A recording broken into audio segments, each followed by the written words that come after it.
Remember, people, we are streaming on Twitch and YouTube every Friday night around 8:30, 8:40, 8:50. Central Whenever time, man. Central Time, whenever niggas get around to it. But we will be streaming pretty much every Friday. So make sure y'all check us. What up, YouTube fam? What up, Twitch fam? What up, podcast fam?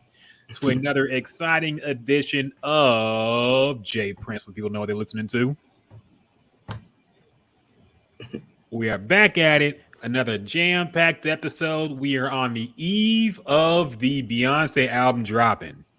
Okay? And now all you men who want peace and quiet, just you need to go ahead and appreciate it now. Yeah. You appreciate how the time, even though the timeline and your social media probably look fucked up still, just appreciate how it looks right now, okay? Yeah. This time next week, it will be hell in a handbasket.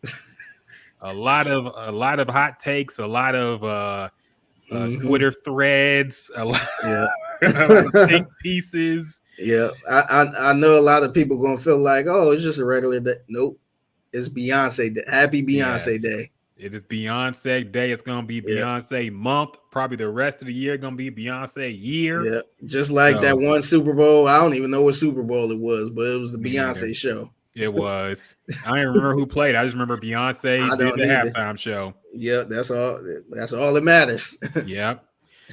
So that is coming soon. She did reveal a track list, and we'll talk about that in a little bit. Also, some more music coming out, some more trickling down. I'll be honest. I thought we would have more full albums come out.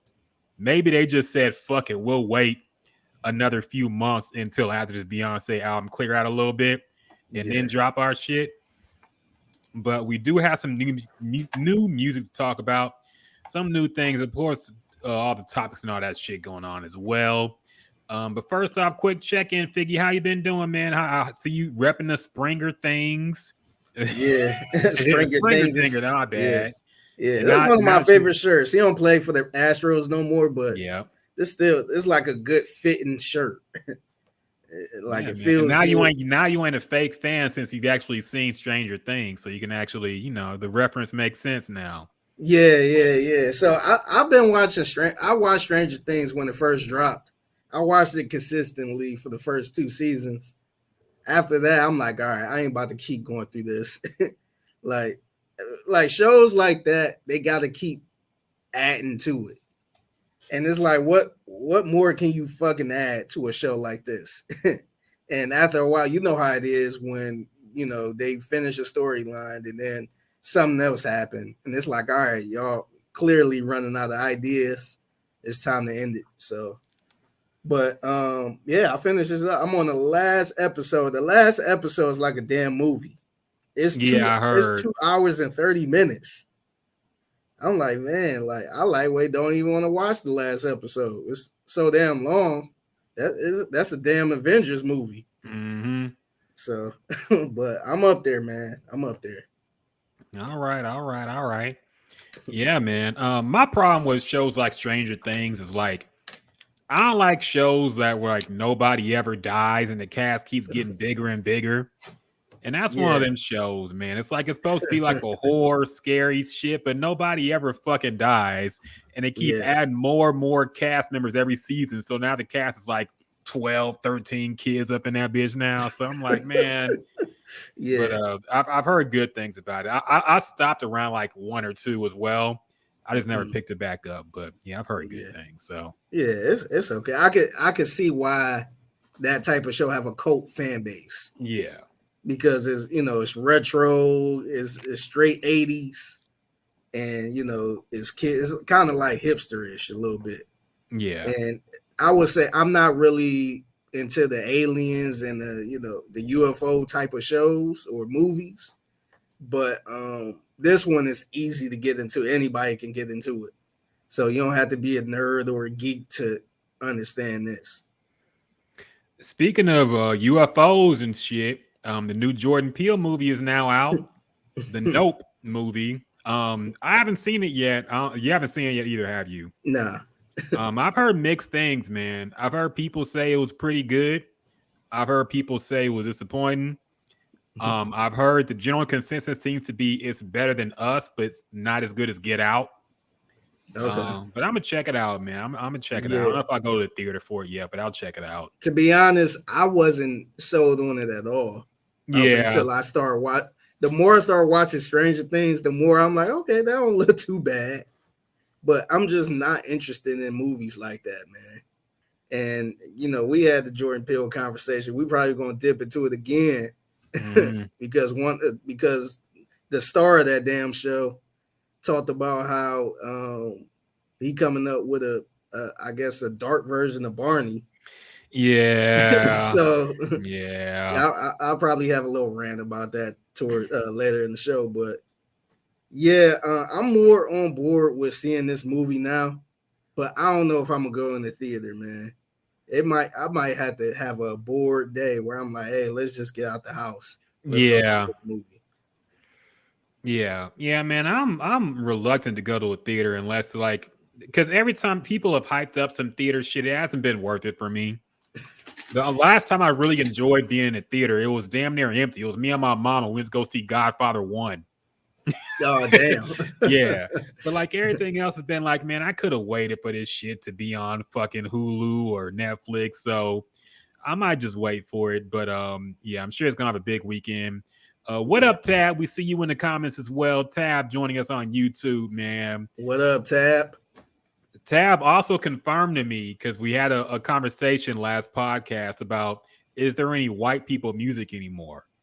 I asked this because I went to the Astros game and there was nothing but trap music being played during walk-ups and Spanish dance music.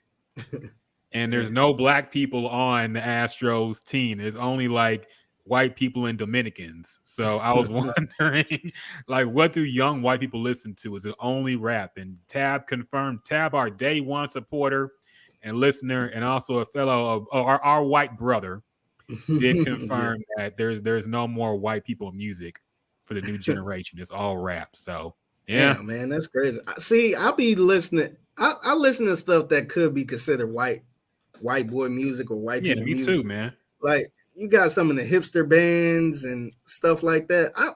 I'm sorry, I look at Tame Impala as like a white.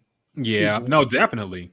Yeah, but I know a niggas lot fuck with them too. But yeah, yes, yeah, but I look at them as like white people music. That genre. I don't even know what you call that genre of music, but to me, like that shit's still hard. It's not on the radio often. Mm-hmm. If it is, let me know the station.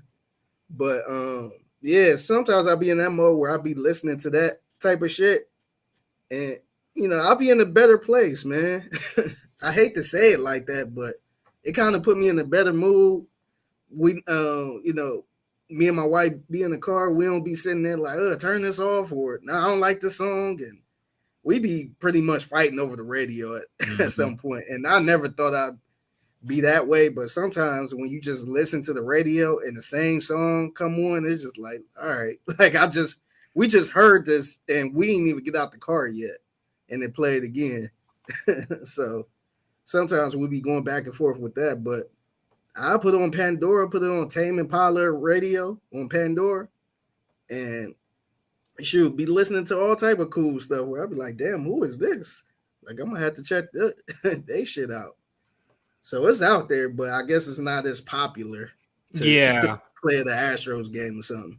Yeah, it's more like you said, hipsters. And yeah, it's yeah, I mean, look, it's good to listen to non-violent, non-toxic R&B type music every now and again. So yeah, I love that kind of music too. But I was thinking about it, man, and I really realized that no white people want to be in bands anymore. And I think that's the reason why white people music died out. Because when I was a kid, all the white kids wanted to be in a band, dog. Everybody wants to make a band. Everybody wants to play guitar. Everybody wants to play drums. Yeah. Now all white people want to be Kenny Beats. It's too hard to learn guitar and learn music. It's easy to download Fruity Loops. Yeah. And watch a Kenny Beats stream and say, oh, I could do that. Yeah. And just get started, watch a YouTube tutorial. It's hard to actually learn music and learn how to play an instrument. So And I do. I think the other thing too, I think everybody want to be a star. Yeah. And so, no disrespect to people like Ringo from the Beatles and stuff like that. People want to be up front. Mm-hmm. Like a lot of dudes don't want to take a back seat and play the drums or play the bass. Everybody want to be up front and getting the crowd hype. Yep. So I think now you still have people. You still kind of got bands, but it's not considered a band. It's like a one-man group with people playing the guitar and drums and stuff for them. So Hey, it's like, Tame Impala is one guy, pretty I much. know, Which man. I thought that was a group the whole time, and I looked it up. I'm like, it's one guy. Yeah. I think when he goes out to perform, it's more people, but he's only one person composing the songs. I'm like, what the fuck? Yeah, Shit was that kind of wild. that kind of threw me off too. But yeah, man, they need to make bands great again, man. Mm-hmm. Bring the bands back. I agree, man. I agree wholeheartedly. We need to bring bands back, dog. Yeah. So without further ado, man, let's get into some new releases. A lot of new music came out. And we gonna start with the new Megan Thee Stallion track featuring Future. It's called Pressurelicious. I didn't look who produced it. I assumed it was like Metro Boomin or somebody, but it sounded very familiar type beat. Yeah. So the person we actually talked about this person last week. So his name Hit Kid. This the guy that produced the FREE for nigga free. Oh, okay. So yeah, so he actually produced that. Okay. And I thought that was a big deal. And shout out to him. I'm still trying to get him on the podcast. But yeah, he produced that. and I talked about it last week. He's from Memphis and he have that 3-6 Mafia Memphis style down pat. Like it sounds just like a 3-6 Mafia beat. Now this one sounded a little more up to date, but you can still hear some of the instruments 3-6 Mafia used to use on whatever beat machine they used to use. But yeah, man, shout out to him, man. That's like, I don't know how big of a producer he was at some point, but like to have a Meg and Future song, that's dope, man. No, it is, man. So let's get your thoughts on it while you're at it, dog. How you think? What do you think about the song? We think about Future on it as well. Like, what do you think about this new single from Megan Thee Stallion in Future? Now, when I first seen that she was dropping, and the name of the song kind of threw me off a little bit. I was just like, oh God. Like it's about to be, I thought it was gonna be another body yada yada yada yada yada. For some reason. It like Pressurelicious is like I don't even know if this song gonna be for me. But I checked it out and I actually thought it was all right, man. I ain't have a problem with it. This is probably one of the songs I like from Meg that I haven't liked in a long time because it's been a minute since she put something out where I'm like, okay, this shit sound hard. Like, okay. I felt like, I don't know if she just got too big where she trying to catch something for everybody or what, but I felt like this was cool. This was a good, starting point right now. I don't know what she got going on coming up in the future, but I like this song better than the Cardi song. And I'm not trying to compare the two, but to me, this one, I'm like, okay, I can see myself playing this again. I didn't feel that way with the Cardi song, but the production was good. We talked about the production. Nothing really stood out with the verses, but like I said, these one of those songs where the production kind of carried it a little bit too. And I like it, man. I think it's qualified. Yeah, I like the song too, man. I was surprised because like I'm looking at the cover art, I'm like, okay, it's gonna be one of them songs. All right. And looking at Future on it too, I'm like, oh, we'll see how this sounds. But I actually liked it a lot, man. I thought the beat was really good. I didn't like the hook, I'll say that much. It felt like she was trying to do a fucking Fergalicious thing, and I hate that song too. So like she was trying to bite off a song I already hated. I didn't like. I don't like the hook, man. Megan Thee Stallion needs to work on her hooks. I'd say that much. I like the Savage hook, but body yaddy yaddy yaddy is one of the worst I've ever heard too. Yaddy yaddy yaddy yaddy yaddy yaddy yaddy yaddy yaddy yaddy yaddy yaddy yaddy yaddy body yaddy yaddy yaddy.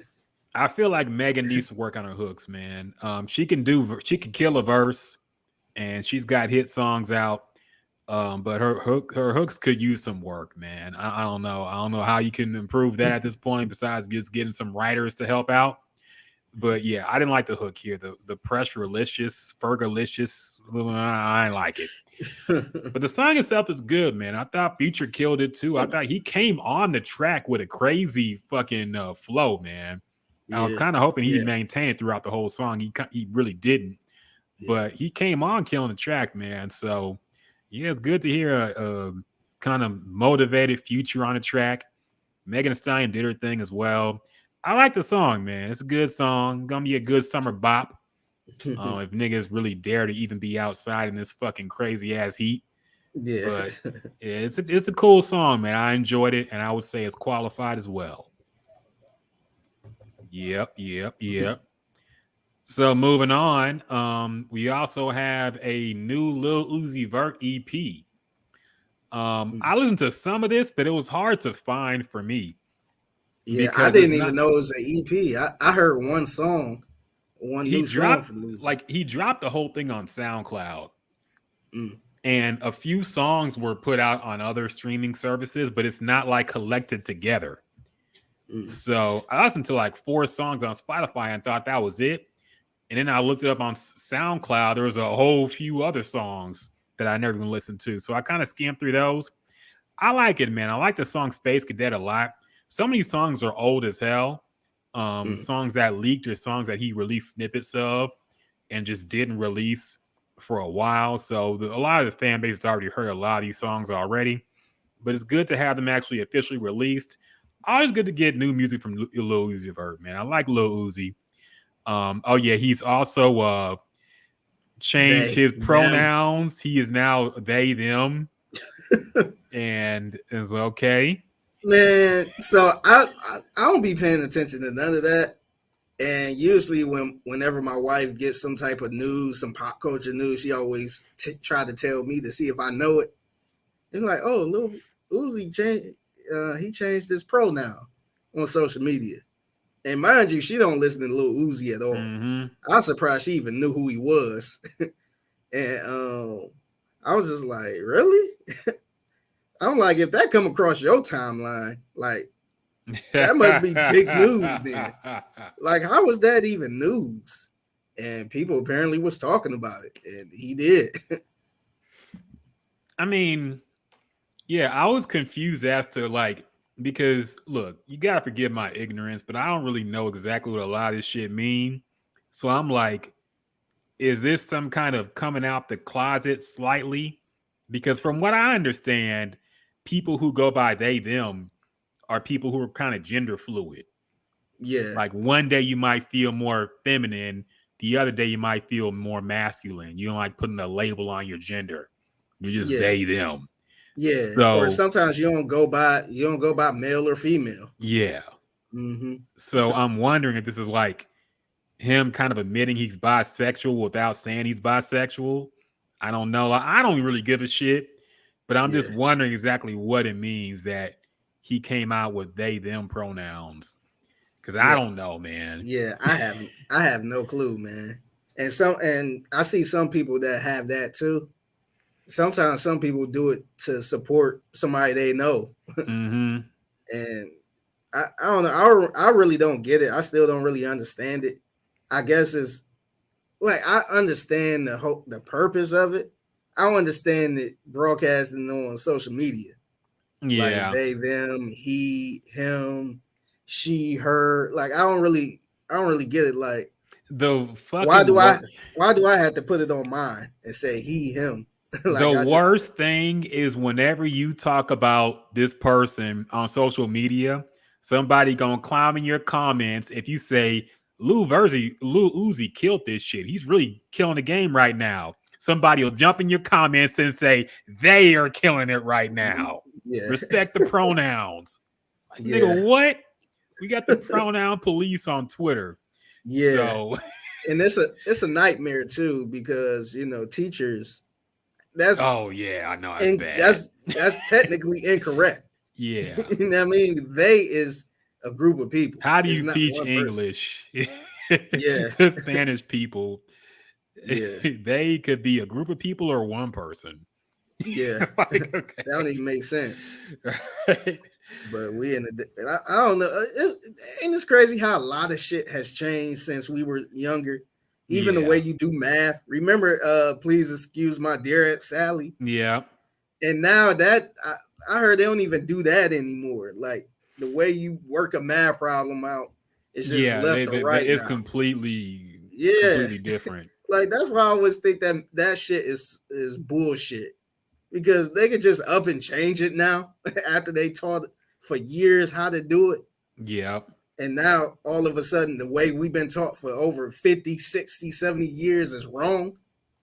So it's just like, man, that math shit, like as long as I can count money, like that's all that matters, man. Like all this other bullshit, please excuse my dear Sally, and algebra and all that shit, man. It's just like, all right, man. Like, I don't know. Honestly, I feel like they should, and I know some schools have already done this, but I feel like they should really completely change curriculum to reflect the society we live in today. Yeah. Like, you don't need to know fucking algebra in this economy. You don't need to know like fucking ridiculous math equations when we have calculators, we have shit in our phone that can do it instantly, faster than we can even think of it. Mm-hmm. So, like, you need to understand the equation, I guess, but I mean, to have entire courses like Algebra 2, Algebra 3, Algebra 4, like we can calculate this easily now. Same with spelling. I mean, a lot of schools I've heard have gotten rid of spelling, or not spelling, handwriting. Yeah. Like fucking, writing cursive and pen and all that shit. Like, you don't need to know cursive anymore, man. All the conservatives got upset because they're like, oh, you can't understand the Constitution, as if it's not written out in regular words on the internet. So you don't need to know cursive anymore. You don't need to fucking have great penmanship anymore. Just learn your signature, and that's all you need. Yes. So, you ain't got to write a letter, obviously. Mm-hmm. So it's crazy, man. Yeah, and I remember we learned how to write a letter in school. Yeah. What a useless ass skill we learned, dog. I can't remember if I've ever, as an adult, ever sent a letter to anybody. I might have sent maybe one or two, and it was like some shit for maybe a college application or something. Yeah, but I can't remember ever like writing a letter to somebody. A professional letter. Yeah. I don't remember writing a professional letter at all. I remember a stamp. Yeah. Putting it in the mailbox, waiting a week. Yeah. Come on. Did you go through the thing where you had to write a resume on paper? Maybe. I can't remember. Maybe. Yeah, I was at the kind of the end of it, but then they eventually started making us bring in a floppy disk. To put our shit on there. Yep. Man, them floppy disks was awful, man. They used to fuck up and used to lose all of our work on there, man. Mm-hmm. It was crazy. I think my mom still got a whole bunch of floppy disks too. Yeah, we had a shit ton, man. Yeah, like what, 2 megabytes each? Can't even put a fucking song on there anymore, dog. Yeah. Like, what the fuck were we putting on these floppy disks, man? Shit was crazy. It was crazy. It really was, man. How fast technology has fucking flown by. Yeah. So, yeah. Well, this is officially the old nigga podcast now. I know, man. The Back in My Day podcast. But yeah, man. What were we talking about? Fucking the Lil Uzi Vert. Yeah. Yeah. So I mean, from what I heard, I like the EP, man. The songs are good. It's good to hear Lil Uzi again. I like that he takes breaks. I say that much. I like that he takes breaks and that he makes the fan base like hungry for some more music. Yeah. Because I feel like a lot of newer artists, they just flood the market with a lot of shit. And it's like you don't even get a chance to really miss them. But Lil Yeah. Uzi Vert, like whenever he drops, is a pretty big deal, man, because he don't drop every single year. Yeah. So Mm-hmm. I enjoyed the EP for what I heard of it, man. I would say it's definitely qualified. Okay. Mm-mm-mm. Yeah, I think I didn't hear the EP, but I did hear the one song Space Caddy. Cadet, So yeah. Cadet, yeah. And I thought that song was hard, man. I liked it. I enjoyed. I actually played it a couple times. I'm like, okay. I Yeah. had no idea he released the EP. I would have listened to the EP, but I agree with you, man. I think that song is hard. I like it. I think it's qualified. Yeah, yeah, yeah. Looking forward to the new album. I think it's gonna be called Pink. So yeah, maybe that goes with his they them Hey, them. pronouns. I don't know, man. Yeah. Somebody made a joke on Twitter saying that both the city girls ended up with gay men. So Metro, who she taught the young So, not, oh, you talking yeah, about P Diddy? Okay, Diddy, and Lil Uzi Vert. uh, So allegedly Diddy. allegedly. Yeah. Yeah. That's Cassie's funny. new man was sending shots at him too. And Really? I don't know if you saw that. He was sending some subliminal Damn. disses calling him kind of suspect, man. So I don't Yeah. know. I don't know. Yeah. I don't know. We heard a whole bunch of stories. Yeah. You never know. Yeah. And believe what you want to believe. Yeah, that's all I could say. Yeah. And now we have another song. I don't know if you heard this, man, but it's been all over the timeline today. I actually did hear this. Okay, good, because we could talk about this bullshit ass song. Division, the Canadian R&B group, released a song called "If I Get Caught." It's exactly what the title says. It's a song about cheating and how basically they don't care. I mean, the woman should accept that he's cheating because he's a fly nigger or whatever. It also samples Jay-Z song Cry, the part where he says, I was just fucking them girls, I was gonna get right back. Yeah. He also released a text exchange of the conversation when he cleared the sample with Jay-Z saying he didn't think anybody could make a song more toxic than Song Cry, but he managed to do it. And they also had a video come out with Maul of formerly the Joe Budden podcast, now Maul and Rory. He's all in the video too, as their homeboy, I guess, in their cheating escapades. So yeah, and also I see they're gonna have a live discussion on open monogamy. I think they called it Oh God. on YouTube. I think it's tonight. It might be on Twitter Spaces too. I don't know. But oh yeah, it's a discussion about open monogamy starring Division, Nick Cannon, and Dr. Tammy Nelson at 11:30, 10th. That's what the fuck. At 10:30 at night on a Friday, you're gonna talk about cheating and polyamory. Niggas need lives. But anyway, Figgy, I want you to start first, man, because I have a lot to say about this horse shit. But I want to know how you feel, because this is probably the first full song I've heard from Division, but I know you've heard more of them. So I want to know, what do you think about this song, If I Get Caught, by Division? First of all, the song just sound awful. It was nothing appealing about the song at all. Like I thought it was a joke.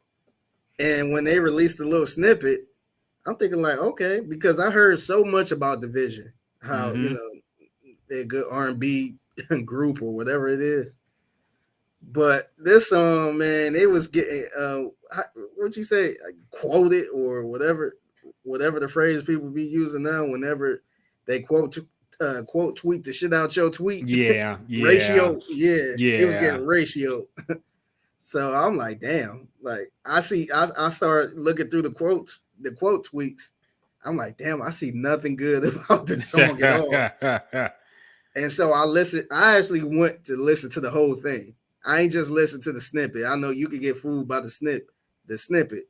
We got fooled by the Kendrick Lamar, the the top of the morning. Mm-hmm. We kind of got fooled by that a little bit. But I went to listen to it, and this song was not good at all. I didn't like the way they sampled Jay-Z song. It sounded awful, man. And look, man, I know we in a day and age where I guess artists rap about or sing about cheating and all this toxic shit. But I don't know. Look, man, I just don't see how anybody else would say this song is so cool to listen to. Like I'm not sure if they're trying to start a debate.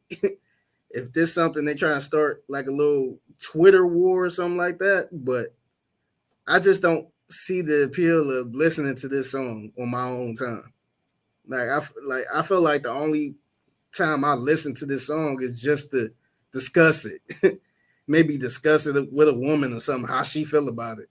This was straight up, doing something for social media to me. This song wasn't good. I felt like it wasn't really a storyline to it. It wasn't. It ain't like it's trapped in the closet or something where you getting somewhere to it. It seemed like I'm gonna just piss all the women off on the timeline. Like you would have thought it was a parody song. So I was really scratching my head watching this coming from Division, a R&B group that a lot of people talk about in a good way. So I just didn't understand this at all. I thought this shit was awful, man. I ain't like it at all. So I got to give it the pig pen mentality. I know you probably got a little more to say about this, but I mean, this is awful, man. I mean, that basically wraps up my feelings too, dog. Like, to answer your question, yes, I think this is exactly. They just wanted to make a debate, and they wanted this. They were trying. I've never seen anything more obvious in a rollout than this.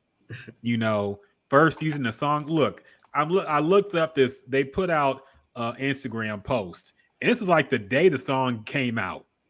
Yeah, and they said the top 5 most honest anthems: Song Cry, The Weeknd, Confessions Part 2, Marvin's Room, and If I Get Caught. Now, how you gonna put your own song in that category? And it's barely even been out yet. Yeah. Like, it was such a, even The Weeknd, these other songs that are mentioned felt more natural and organic. This one, it just seemed like they wanted to stir some shit up so people could talk about it. Hey, let's make a toxic song. Yeah, just to make it. And they wanted to have people having Twitter spaces and Clubhouse or rooms about it and shit. Like I've never seen anybody try so obviously to get some kind of social media debate going about something. And people can sense the fake shit, man. And a lot of people sensed it with this. They were clearly trying to stir the pot. They were clearly just the hook itself is so fucking stupid, man. I know songwriting is just dead. Like let's just admit the fact. Songwriting is dead, especially in R&B. But the hook literally is, if I get caught cheating, that don't mean I don't love you. That's literally the hook. And I was thinking, like, can you imagine if instead of Creep, TLC put out Cheat? So why cheat? Like, you can't even make the hook sound cool. You can't. That's the most creative you can be. With the hook about a song about cheating. If I got caught cheating, it don't mean I don't love you. You can't even remix that. Some of the greatest songs in the history is like covered up and dressed up, but really means something else. Like I always think about the OJ song Brandy. Now I really miss you, Brandy. Like a lot of people, there's always discussions like, oh, you know, that song was really about a dog. And no, that song was about a woman. And, you know, it's so much like you can be like, damn, like maybe that is about that. Mm-hmm. Shit, you can look at D'Angelo song that it's Brown Sugar. People say that's about heroin or that's about him doing drugs, but it sounds like he talking about a lady, right? Mm-hmm. So like even if he was talking about drugs, he dressed it up so good where you think he talking about a lady, right? Like this one just got straight to the point, man. Like at least Marvin Gaye say I want to, you know, or Isley Brothers say in between the sheets. They ain't just say, come on, let's fuck. At least they made it sound sexy a little bit. This don't sound sexy at all, man. And like you said, TLC, they at least says, you know, so I creep. Let's creep on the down low, or you know, something like just say cheating is just. It sounds like a focus group just wrote this or something, man. Like a table full of corporate people said, let's make a song about cheating and have it be called If I Get Caught Cheating. Yeah. Like what? There's no creativity. And look, like I said, songwriting's dead, I admit, but this is like a new low for me to have a hook this lazy and put it out like this, man. Like you said, they couldn't even dress it up a little bit. No creativity, man. Yeah. The beat is awful. The video was stupid. The lyrics are terrible. And this fake conversation they're trying to promote. But I guess people just sit around on social media and see the shit that trends and say, we need to make a song about that. Yeah, I think that's true. I think they look and see what everybody talking about and let's do that. You can't get inspiration that way, man. You have to do something that makes people talk about you, but you can't just chase whatever people are already talking about. That makes you behind the times. Yeah. You got to be authentic to you and have people make the conversation about what you did. You know, when Kendrick did that song, We Cry Together, you know, that I guess you could say that's kind of like a parody of a lot of the debates we see. But at least that was done in an inventive, creative way. I don't like the song, but I will admit it was done in a creative way where you really didn't expect over an Alchemist beat too. Yeah. It was wild, man. But this is just no creativity, just lazy.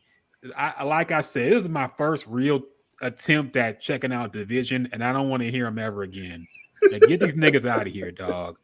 R&B is bad enough as it is. We don't need this type of horse shit in the game, man. So with that said, I of course will throw this in the pig pen with the hogs and the pigs because this was really bad, man. I've never seen anything this desperate, at least in recently, trying to make a debate about this is worse. I know we brought up the whole. Remember we talked about the whole McDonald's video, the dad bringing the kid McDonald's, all that shit, and come to find out that was a little stage. But at least they dressed it up a little bit. Yeah, like damn. And then I want to say last week, somebody tried to do another video. I think you know what you're talking about. The birthday one. Yeah, come on, man. Like you ain't paid for my friends and all this other shit.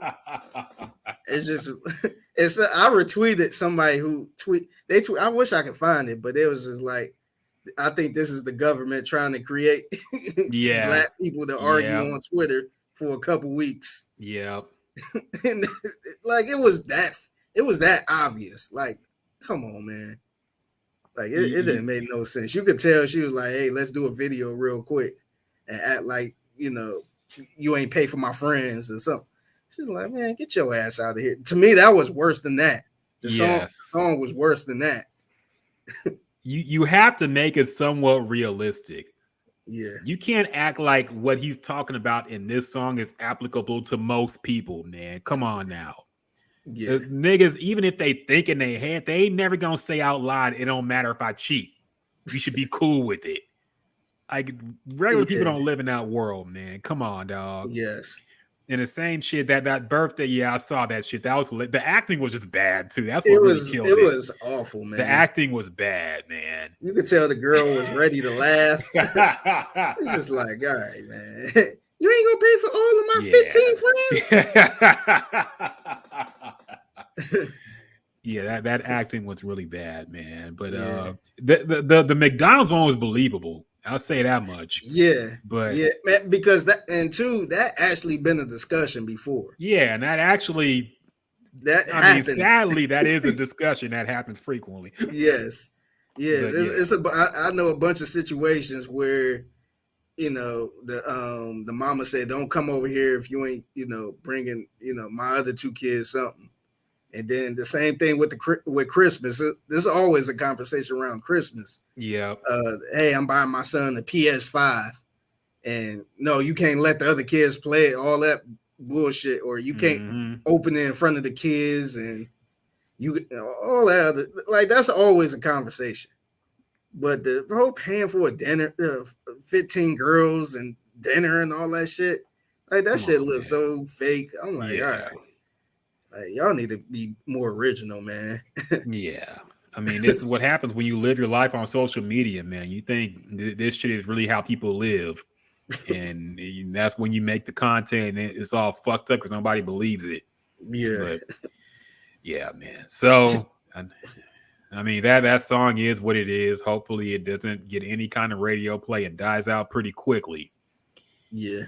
Give it about a week because it just came out today.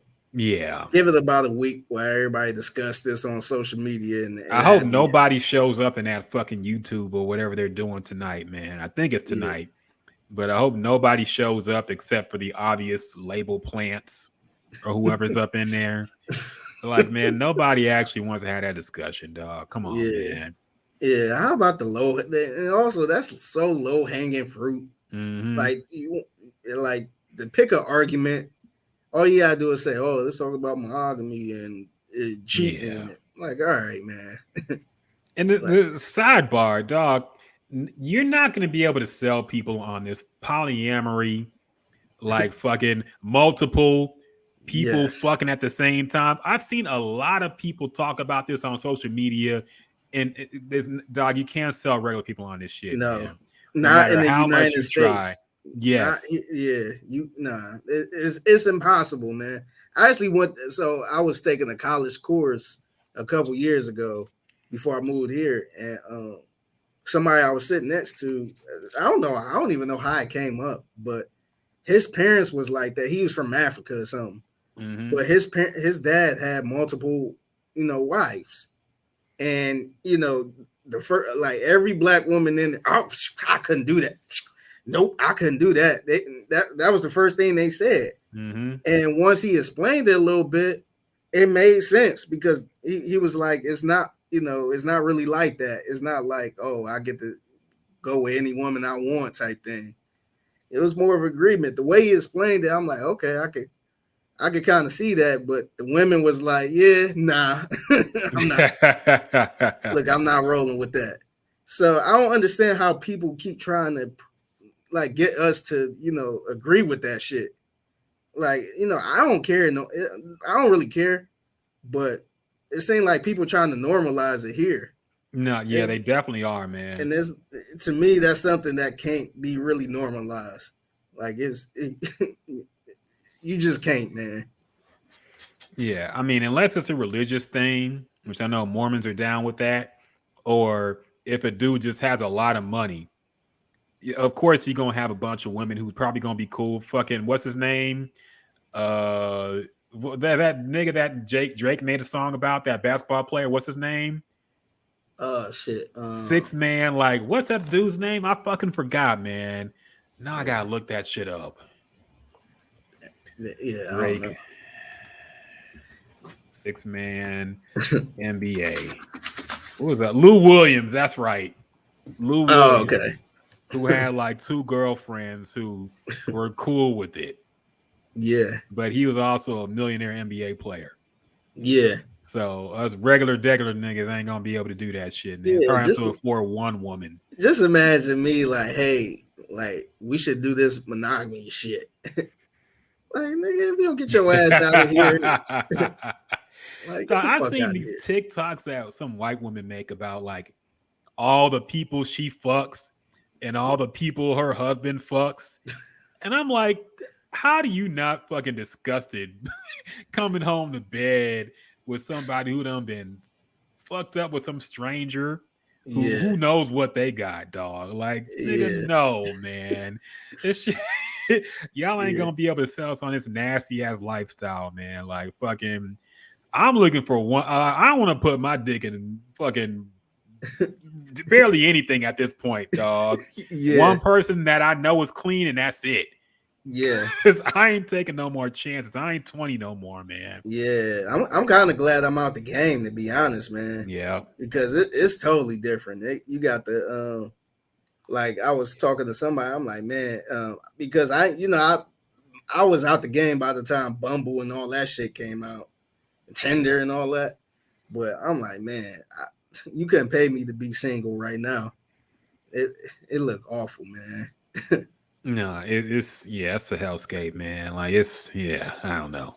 Yeah, like It's even and sometimes like I'll be joking around with my wife, like, oh yeah, let's find a girl, let's have a threesome. mm-hmm. But in my heart, to be honest, I'm like, man, I don't think I could do it, man, because I had to have a lot of questions before we could, because you don't know what these chicks be doing. You don't know who they be messing around with. Yeah. So it's like if I got to sit there and ask somebody to take a test or try to get their history and all that bullshit. By the time all that shit come back, your dick done died, Yeah, man. I It's know, like man. really, it's gotta be spontaneous and in the moment. Yeah, my dick would die down, pussies be dry. So it's just like, man, like if it take all that, then like it ain't even worth it, man. Like I should have did that back in the 2000s. Yeah, nah, for real, man. We was fucking just raw dogging without a care in the world, man. But man, shit. I'm glad Luckily I'm made it still out. here, man. Yeah, me too, man. Luckily I'm clean too, man. That's what that my Yeah. biggest fear was fucking getting an STD, dog. Like fucking I'm really glad I ain't get one, man, because that's just rough. That's rough. I played with fire plenty of times, man. Luckily didn't get burned. Yeah. But I know niggas who no did. pun intended. Holly Rachel Worshiper says, F that, now monkeypox a thing. Yeah, for real, man. Whenever we got new STDs coming around, monkeypox been here, I think. But yeah, that's just wild, dog. Yeah. You can't be trusting nobody, man. He's fucking I know.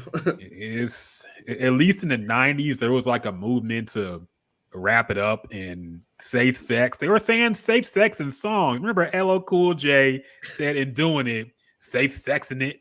Yeah. Nobody says anything about no condoms in no R&B songs today. Yeah. Man. I admit, I ain't think condoms fucking exist now. That's wild, man. Everybody just pulling out and praying. So yeah, they're saying fuck it, man. They got something to clean it up. Yeah. Yeah, it's the wild west out here, man. So everybody protect yourselves. You still playing a dating game and dating people, because it's scary hours out here, man. Yeah. Other things that happened. Oh yeah, real quick, we gotta give a shout out to Vince McMahon. He announced his retirement. Oh yeah. He's a WWE CEO. Had been the CEO for a long time, since I've been watching wrestling. I want to say, he was the evil Vince McMahon who would come out and fuck with Stone Cold and The Rock, and then sometimes he would be a good guy for like a week, and he turned right back to a bad guy. Yeah, but you're fired. Yeah, he got fired apparently. Yeah, because he at 77 years old, he announced his retirement. I mean, if you've been following the stuff that had been happening around him, it wasn't all a coincidence. Like he was it seems like he was forced out because there were some reports coming out about some payments, millions of dollars he paid in hush money for women he had an affair with. So that stuff was coming out, his position, since WWE is a publicly traded company, that all that was being at risk. So yeah, it seems like he was kind of forced out, or strongly, I guess they say you got to go, man. It's about time. Yeah, kind of like hey, you either gonna retire or we do gotta it the force easy you way out. or do it the hard way. Yep. That's So exactly what it was. Yeah, he's gone. We might have to get in touch with Brian McDonald and all them with the wrestling podcast, see what they think, because this could shake things up, man. Brock Lesnar apparently just quit too. Oh damn! And I think he was supposed to be like the main event at the next pay-per-view. Oh shit! So apparently he quit because of the Vince McMahon thing. Yeah, damn. He apparently reportedly the discussion went something like, "If he's gone, I'm gone." And Brock Lesnar just dipped. Yeah, I see. Yeah, I see. I guess Triple H is taking over. Yeah. So I don't know how that's going to be. I haven't been keeping up with wrestling when Triple H went full blown corporate.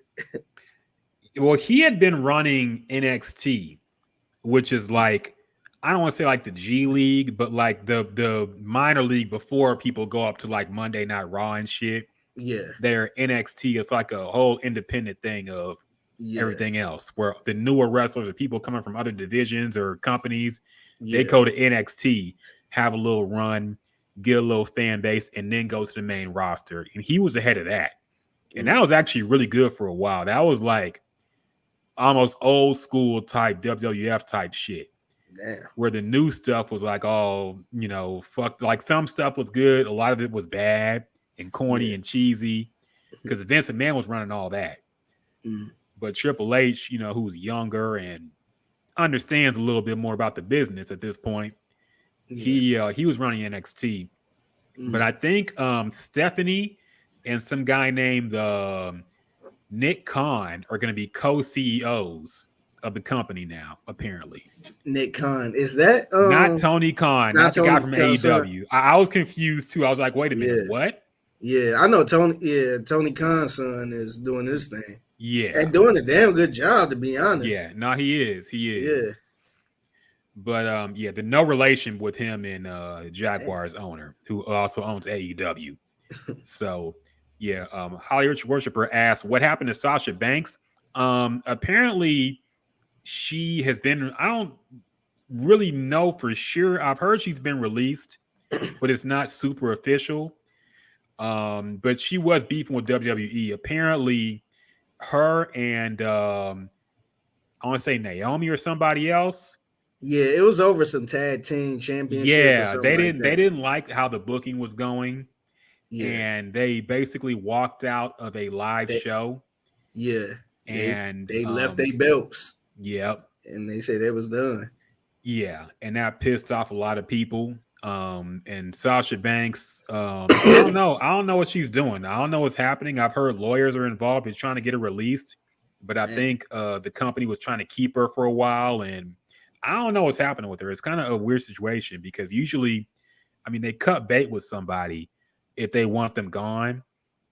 But for some reason they haven't made it official with her yet. So I don't know what's going on. Maybe she comes back with Vince gone. Who knows? Yeah, I think with her, mind you, I don't follow wrestling that closely, but she's one of the bigger female wrestlers in WWE. Yeah. So I think it's kind of like Kevin Durant wanting to trade out. It's like, we ain't about to trade you for nothing. We ain't about to just let you out of this. Like, we're gonna make it hard as possible. So I think that's why she probably haven't been released. But still, even if she do get released, like, it ain't nothing big as WWE, in my opinion. Yeah. Like, she could go. I think AEW is under WWE, obviously, but she won't. It won't be the same as her being on WWE. Like this, I don't know. Maybe somebody can. Maybe it could happen. I don't know, but it seemed like WWE is the best option for any wrestler. That's like the top of the line. I mean, to an extent, it is. But you have to weigh it against the creative freedom you get at AEW versus WWE. You know, you got people like CM Punk and Bryan Danielson and people who were stars in WWE, Yeah, but Chris they couldn't Jericho. be Chris Jericho, of course, but they had no control over their character really. You know, they had to do whatever Vince McMahon wanted them to do. If you're an old wrestler, it just meant you had to lose all the time to the new wrestlers. You couldn't really build up no kind of fan base or kind of momentum or anything. But yeah, I think if Sasha Banks left, I don't think she would do wrestling. I think she would probably go into acting more. She was in the Mandalorian, the Disney Plus series about Star Wars. And so I think she might go into acting, do more Disney stuff or whatever. I mean, she was a star. Yeah. So I think she had that open to her. But like I said, she might go back to WWE with Vince McMahon being gone. Hollywood Worshiper says these new ones are whack. Even Ronda Rousey don't seem believable. Yeah, Ronda Rousey, I just have never been a fan of, dog. Overhyped since the beginning to me. Yeah. I was never a fan of Ronda Rousey. And one thing I did notice, though, if you've been keeping up with UFC, a lot of women's UFC fighters are trying to go to WWE now. Like a lot of them. In their post-fight at the UFC, they're talking about going into wrestling. Yeah, I wonder if they make a lot more wrestling than fighting for real. Because I feel like they don't make that much. Nah, they UFC. barely make shit in UFC. Yeah, so I guess they trying to stand out in UFC and then move on over to WWE where they can actually build a brand and build a fan base and not get it hurt as much. Yeah. No, I mean, if you could choose pro wrestling where it's scripted and fake, yeah, you can get hurt. But it's not like somebody trying to take your head off in a cage. Yeah, you ain't gonna walk out with a concussion. Exactly. So they definitely you would choose pro wrestling over UFC cage fighting. Yeah. And I'm sure even if the pay is the same, you'll save money and not having a training camp and having things taken care of. The UFC don't cover shit, man. Yeah. They pay you per fight and that's it. Yeah. And then that money goes to pay for everything you spent getting ready for the fight. Your nutritionist, your camp, people who train you, your gym, everybody. And this ain't even talking about just life, period. Exactly. Rent and electricity and shit. So, yeah, man. Yeah, when you deduct all that, these UFC fighters ain't really getting paid shit. So, they probably looked at Ronda Rousey like, damn, she had a nice little moment. Yeah, got her ass whooped the last 3 or 4 times, and she ran over the WWE, and they gave her the belt pretty much. Yep. So, I don't know how she is as a wrestler at WWE, but shit, apparently she doing all right. They keep bringing her back. Yeah. So. And plus, I seen a couple matches with Ronda Rousey. I feel like she don't really have that personality. Yeah, that's the main thing with her. She really can't act. Yeah, but she does have the pedigree of actually being in real fights. Yeah, but outside of that, I think if you have the acting, if you have the personality, you could be a star. Yep. It's crazy because I went to an AEW match a couple months ago, and you could tell some of the people that got that charisma, that personality, and then some of the ones that don't. Yeah. Where you're like, man, like just put the mic down, man. Like you embarrassing yourself right now. But then you got some that's like, oh shit, like he actually pissing the crowd off. Mm-hmm. I mean, he being the heel. And all this other shit, so it like makes sense. But yeah, Ronda Rousey ain't had it. Yeah, no. My favorite woman in AEW is Jade Cargill, without a doubt. The super swole black woman. Really? Okay. Yeah, she's my favorite. She looks so good, but she really can't wrestle worth shit, sadly. Yeah. But nah, she look good as hell, man. She needs to be I don't know, doing something. Yeah, the But one that kind of intrigued me a little bit was the Korean one. The Korean one that used to be a pop star, used to sing. oh, Maki Ito. Yeah, that's my girl, man. I Yeah, love her too. I like her. She came, and mind you, when I went to this AEW show, I had no idea who anybody was. Yeah. I was like ready for Jeff Hardy. I was wanting to see Jericho. I was going to see little shit like that.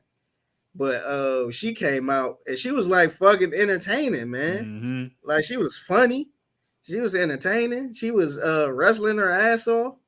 I was just like, damn, I like her. I ended up following her on Twitter. Yeah, Maki Ito is a shit, man. I fuck with her too, dog. She's hilarious. Yeah. She was actually funny. She sticking up middle fingers and all that shit. I'm like she like a Korean wrestler with a little edge. Yeah, she's Japanese, but yeah.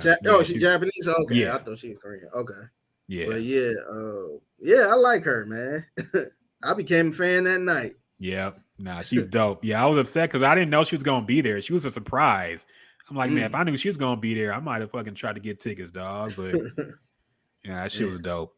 So yeah, we'll see. I mean, maybe wrestling will be worth watching again with Vince McMahon gone, because even though he was out of the limelight, like he wasn't on Monday Night Raw every night, he was still controlling a lot. He controlled everything. Like he booked the stuff.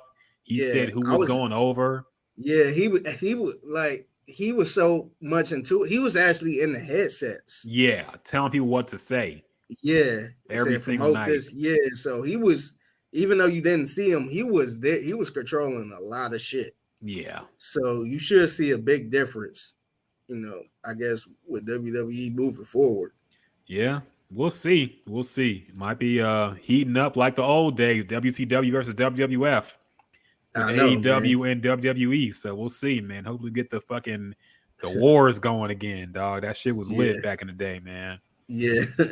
Everybody had their own team. Yeah, niggas coming in the I got the NWO shirt on right now. Yeah, man. I see, man.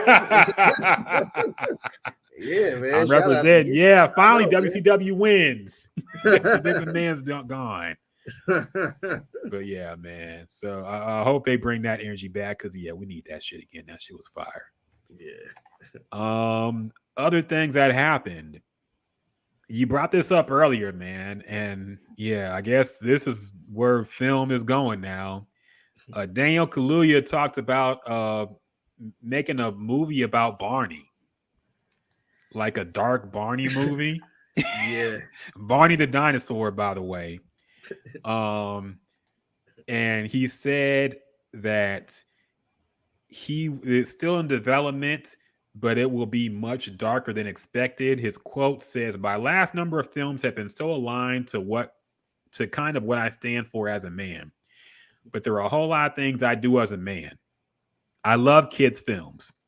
How did everybody get into films? Watching kids' films, I don't want to restrict myself to the limitations of what I'm perceived as, blah, blah, whatever. What do you think about this dark Barney that Daniel Kaluuya wants to make? And do you think it'll be good?" No, it would not be good. And we don't need this, man. I just don't get it. He also said a quote in here saying, "Barney taught us, I love you, you love me. Won't you say you love me too?" And he said that was the first song he remembers. And he said, "What happens when that's not true?" And I guess he's trying to make it dark a little bit. It's just like, man, you need to stay away from Jason Peele, man. I feel like Jason Peele is rubbing off on him. Like, why do we need to see a dark version of Barney? Like, I'm all for Barney coming back in general, man. Like, I mean, I don't know what Barney doing now, but like, I don't see nothing wrong with them bringing Barney back. How how it was before. Maybe make it more updated and modern. But what the hell do I need a dark Barney for, man? Like, who is going to go to the movie theater to see that? Like, I would love to just sit outside the movie theater to see who walk in that theater, so I can fucking laugh and judge them. Like who in their right mind just want to see a dark version of Barney? It's probably the same people that want to see a Winnie the Pooh horror movie. Yeah. Like now at this point, I feel like people just trying to they're at the bottom of the barrel at this point. If you pulling out Barney, I thought it was I thought it was rough with the I guess going back in time trying to get the coming to America's trying to the Lion Kings and all that stuff. But this is low as it gets, man. This is up there with the Division song. Yeah. like what's I just don't get it, man. Like I can already hear some chopped and screw, I love you, you love me type thing. Like this is goofy, man. Yeah, I agree, man. Like this dark reboot of everything. Like this is like the end, like satire almost. And the funny thing is, like they actually tried this before, man. I don't know if you remember, there was a movie called Death to Smoochie that came out in like 2002, and it was basically Robin Williams playing Barney, and he gets fired because he's like a alcoholic fuck up, and he gets replaced by Edward Norton, and also Danny DeVito's in it too. And this movie bombed back then, dog. Like everybody said it was shitty. It got bad reviews. Nobody went to go see it. It was a bomb. Even though they have Robin Williams back in it, man. In 2002, when he was still a star, and that movie flopped. So I don't know why when kids don't even know who the fuck Barney is anymore, and parents don't give a fuck about no Barney. Like who would go see this movie, man? I don't understand. Like there has to be something else. You Teletubbies, maybe. Is that gonna be next? The Magic School Bus experience racism? Yeah, Magic School Bus. Come on, man. Holly Rachel Worshipper asked, "Are y'all gonna go see Nope on Twitch?" And we said, "Yeah, we haven't." Nope. We said eventually. I've heard mixed things about Nope. I've heard people say it was decent to all right to good, but mainly that it was nowhere near as good as Get Out, which I just don't think Jordan Peele can ever top that. Yeah. But that's for different reasons. He spent so long on that script that he had time to fine tune it for like 10 years. Yeah. But I've heard decent things about it. I don't know if I go to the theater to see it. I might just wait for it to hit streaming. I don't know if I care about it that much, but yeah, we'll definitely review it when we both go ahead and see it. But yeah, I'm just not in a rush to go to a theater right now. Period. COVID is back, man. It's fucking back with a vengeance. So I don't want to risk that shit unless it's ultimately necessary for my survival. Like a new Jay-Z album in a fucking oh no. Yeah, but yeah, this is crazy, man. Just leave Barney out of it, man. Yeah, for real, man. It's yeah. I mean, of all things you could think of, Barney had to be. I don't know what's wrong with people, man. Barney was like the safest thing, man. And you want to make it dark. Dog, I don't remember any. Like, I only remember Barney being a joke when I was a kid, dog. Like nobody when we were kids, we fucked with Power Rangers. I fucked with Captain Planet. We fucked with cartoons with niggas whooping ass. Like X-Men, Batman. Nobody as a kid fucked with Barney, dog. Yeah. Like nobody liked Barney. I like fucking Little Bill more than Barney, dog. The Little Bill was at least kind of funny. Caillou was at least kind of funny. Like there were kids shows actually pretty cool. Arthur was cool, or fuck with Arthur, but nobody fuck with Barney, man. Sesame Street was lit as well, but nobody fuck with Barney, dog. Barney was always a joke. Yeah. I only watched Barney by default because I ain't had cable growing up. Yeah. So like it was on. That was the only thing that was on. So I would watch it by default. But I wasn't like trying to go see Barney at the mall or nothing. It wasn't that deep. I was just watching it by default. But yeah, no, Like the only thing he was known for is the jokes, and then the "I love you, you love Which me." we always make fun of that stupid song, man. We Yep. always made Let's jokes get about the that song. yeah. Yeah. I love you, you love me. Let's get together and kill Barney. Yeah. It was always some it was Yeah. always some songs like that. Yeah. Barney was always a joke in the hood, man. I don't know why he's acting like he was a beloved figure that we need to make a dark thing out of. To like, whatever, man. You Sesame Yeah. Street would have been a better pick.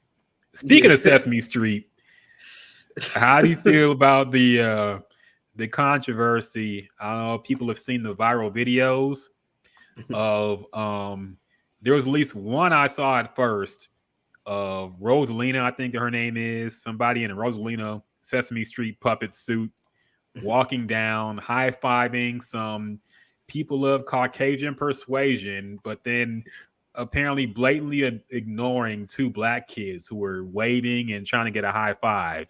And she just kind of walks right past them. And some other videos went viral. And one was like one of the people in costume apparently like trying to give a hug to a black kid, but it was kind of like a threatening looking hug. And he actually ended up knocking the kid over. And it was really strange. And there are some other videos of people in costume ignoring black kids. And the place is called Sesame Place. I guess it's some kind of little theme park or whatever. I don't even know where the fuck it is. Yeah. They did release a statement. At first, they tried to excuse the behavior by saying, oh, the person in costume didn't see it. But then when more clips started going viral, they released another statement basically saying that they're going to do diversity training for all their staff to make sure they understand they can't be ignoring black kids, I guess. Is the point of that. I would love to see these diversity trainings, man. I would just love to be a fly in the room just to see, like, how do they explain this? Dog, you've taken the training for your job. I know you have because I have too. Yeah. And I'm sure it's just going to be a lot of stupid ass videos with with people acting out scenarios like, this is why you don't date and or reveal information. Or come on, man. This is what sexual. My favorite one was sexual harassment, dog. That was my favorite Odyssey course to take of all those we had to take. That shit was hilarious. The videos were really funny. But yeah, I'm sure it will be something like that. People just watching videos. Yeah, I wonder if it's gonna be like, hey, if you give a high five to a white person, make sure you give a high five to a black person. This is Terry. Well, Terry is going along Sesame Street, and they show the video of him. What did Terry do wrong here? Did he A, not give a high five to the black children? B, give a high five to the white kid? Like it'll be some stupid shit like that, I'm sure. Yeah. So, yeah. I don't know what else to say about this. Yeah, I thought it was funny, man. I thought it was funny. I seen the video. I seen the one where I think it was Big Bird walking around giving high fives, and the black kid was right there, and he just said, "Nope," it just kept going. I was just like, "Damn." I ain't really think too much deep into this, man. And then I kept seeing other shit, you know. And when I seen them release a statement, I'm like, "Damn." It got real bad then, and they had to release a statement. So I don't know, man. Yeah, man. I mean, like it's sad to see shit like this still. You know, like kids going out for a good time. Yeah, and it makes you think about the times you might have been ignored, and when as a kid, when all the white kids got something and you didn't get something. Like that shit adds up for black kids, man. Like you fucking. When you're a kid, that's the most innocent you're gonna be. When you actually think the world is fair, and regular people got a shot at it. So, yeah, when things like that happen, and a parent got to explain to them why it happened, like that just robs their innocence a little bit more. So, it was fucked up to see, but unfortunately, that's the fucking world we live in, man. Yeah, we just need more black people I mean, and you see all the time. And those are my favorite videos are the ones where clearly black people are in the suits because they're Yeah, fucking dancing and going they doing crazy. TikTok dances. Yeah. Those are my favorite videos, man, because you could tell Yeah, like niggas are in them suits. yeah, So we just need more black people in doing that type of stuff, helping out with the kids, and because that's the mhm, only way, man. You can't fucking if a white person's racist or got those types of mentalities, a video ain't gonna solve it, man. yeah, So we just need yeah, more black people in them spaces or minorities, period. But yeah, yeah, yeah. That's a whole nother discussion, yeah, man. basically.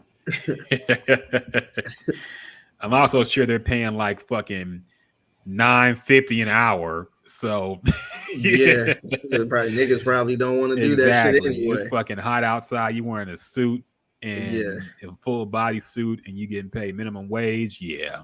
yeah. Um other things that happened this week. Oh yeah, it's so hard to say goodbye to Desus and Mero because Yeah, apparently man. they have broken up. Man. It's over for them, man. They announced that the show that they were doing on Showtime has ended, and they are going to go their separate ways. I know Desus is scheduled to host, I think, Jimmy Fallon Mm. for a week in the near future. So he's got big things on the horizon. I know Miro has been streaming on Twitch, doing games and stuff, but apparently they fell all over something. We don't know all details yet. People have Yeah. been going through social media and trying to piece together some things that they have been saying and trying to solve what happened, but we don't know yet.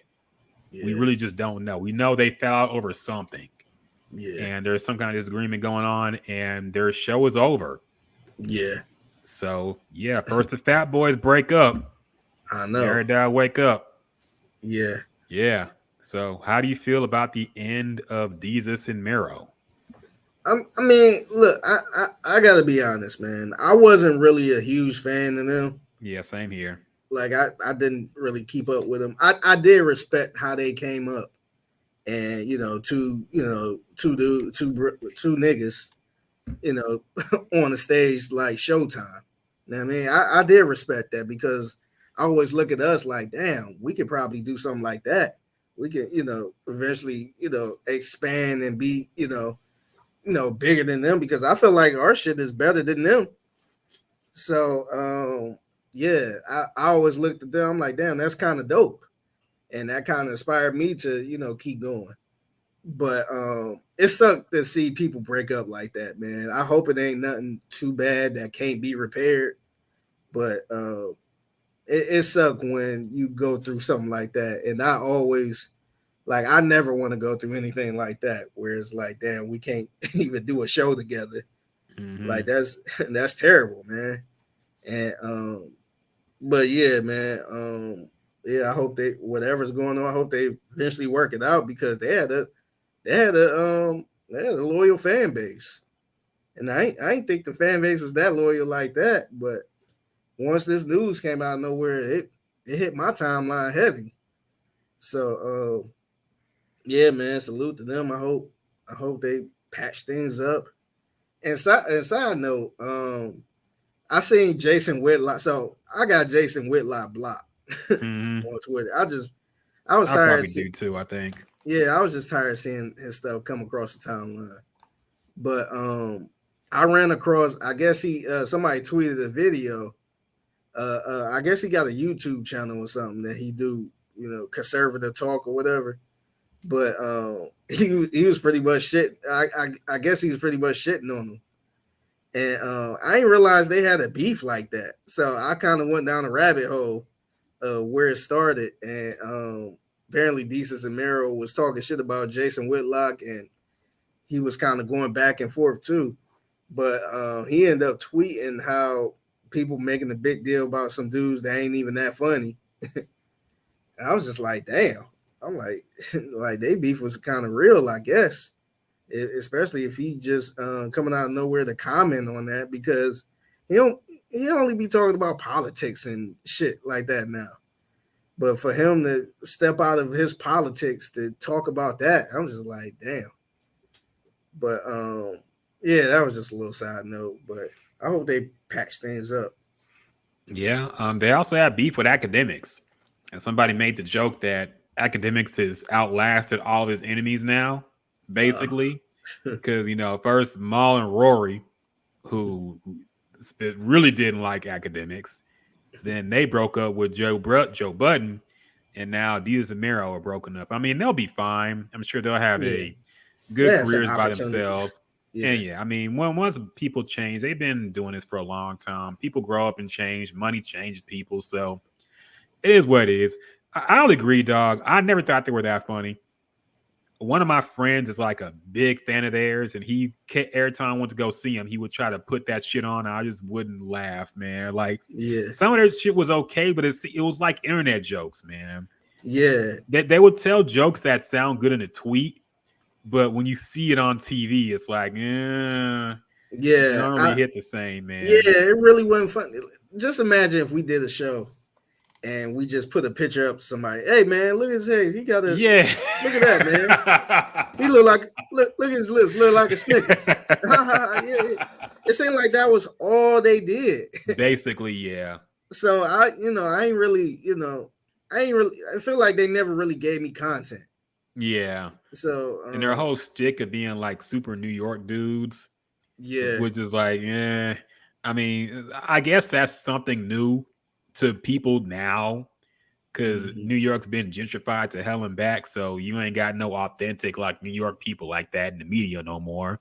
Yeah. So they kind of provided that for people. But yeah, it never did it for me, man. Personally, I was never a fan of any of their shit, but I respected the hustle, man. The fact that they Yeah, me literally just too. came up off of Twitter, came Yeah. up off of internet message boards, and they made it to the big leagues, man. So it's inspiring. Yeah. And yeah, shout out to them. And I'm sure they'll be successful in whatever they do. But yeah, Mm-hmm. man. Yeah. But yeah, I'm glad I wasn't the only one.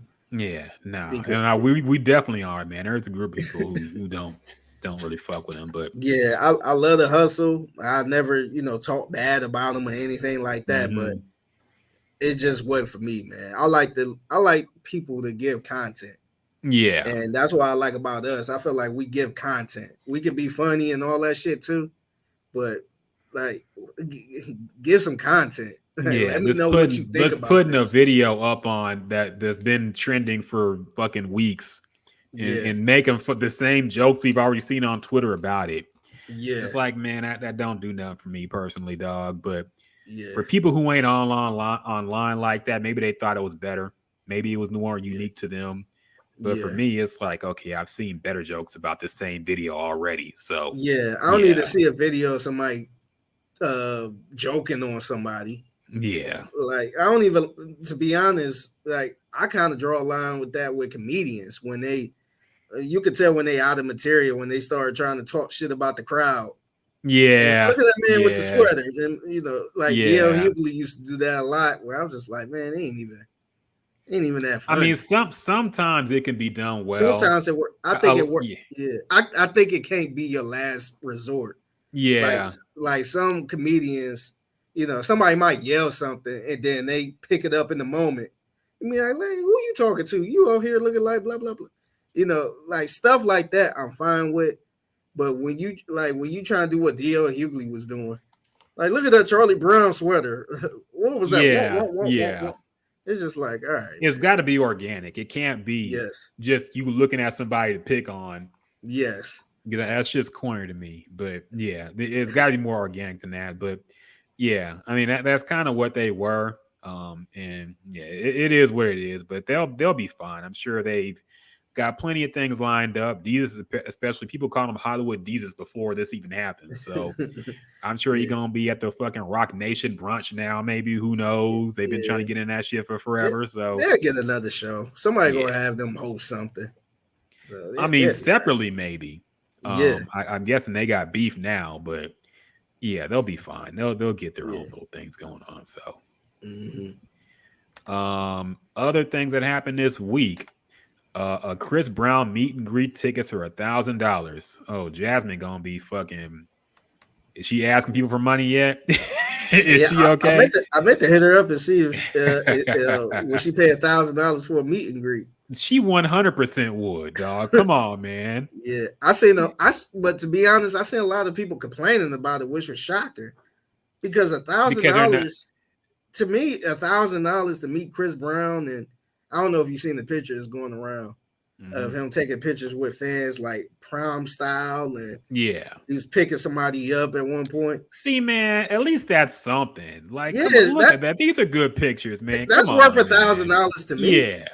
I seen a lot of people saying, "Oh, $1,000, we better be at the hotel." And I'm like, man, $1,000. And this with this inflation, man, $1,000 don't get you as far as you used to. Okay. Yes.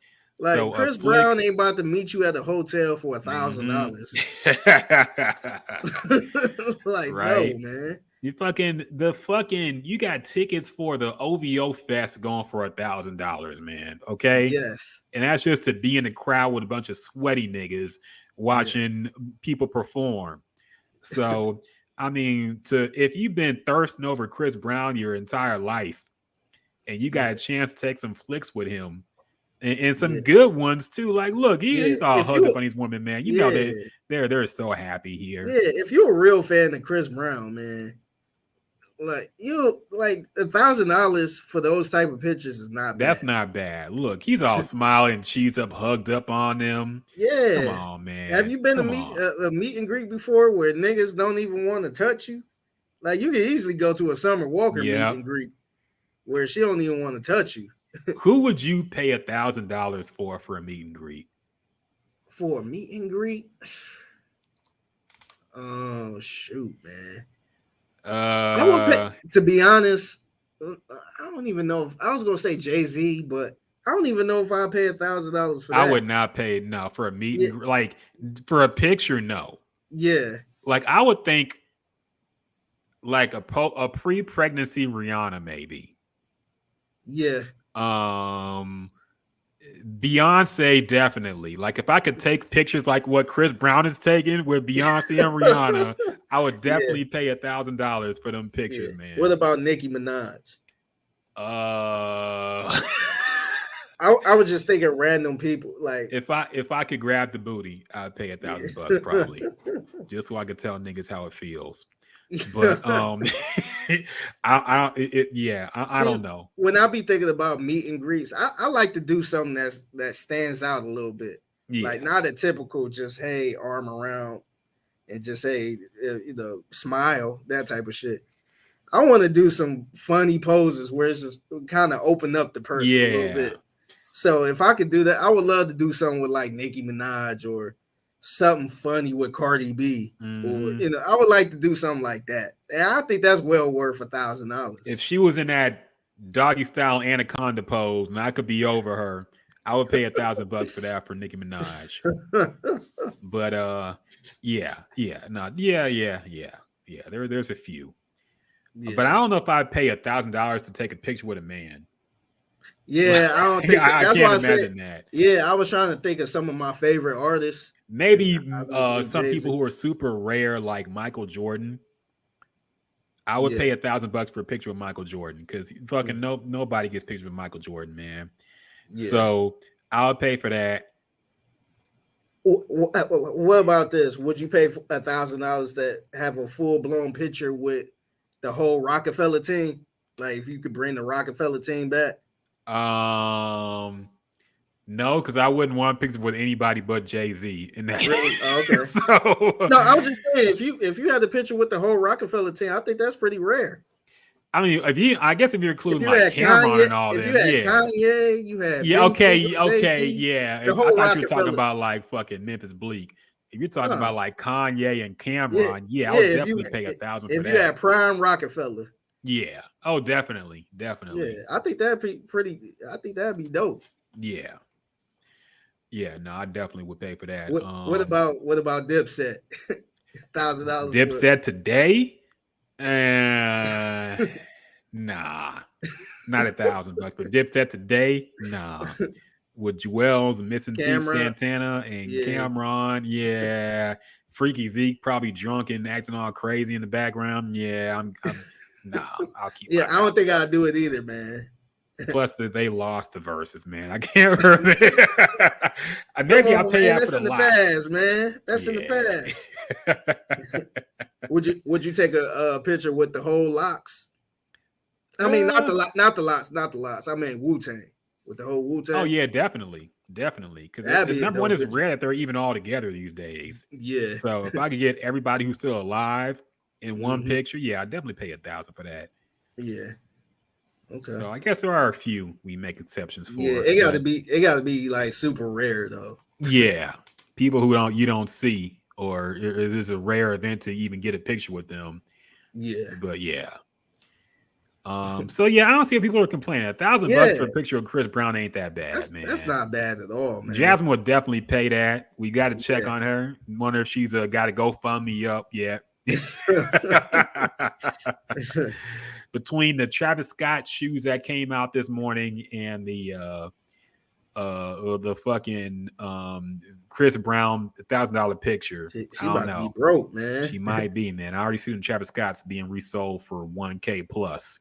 So, man. Yeah.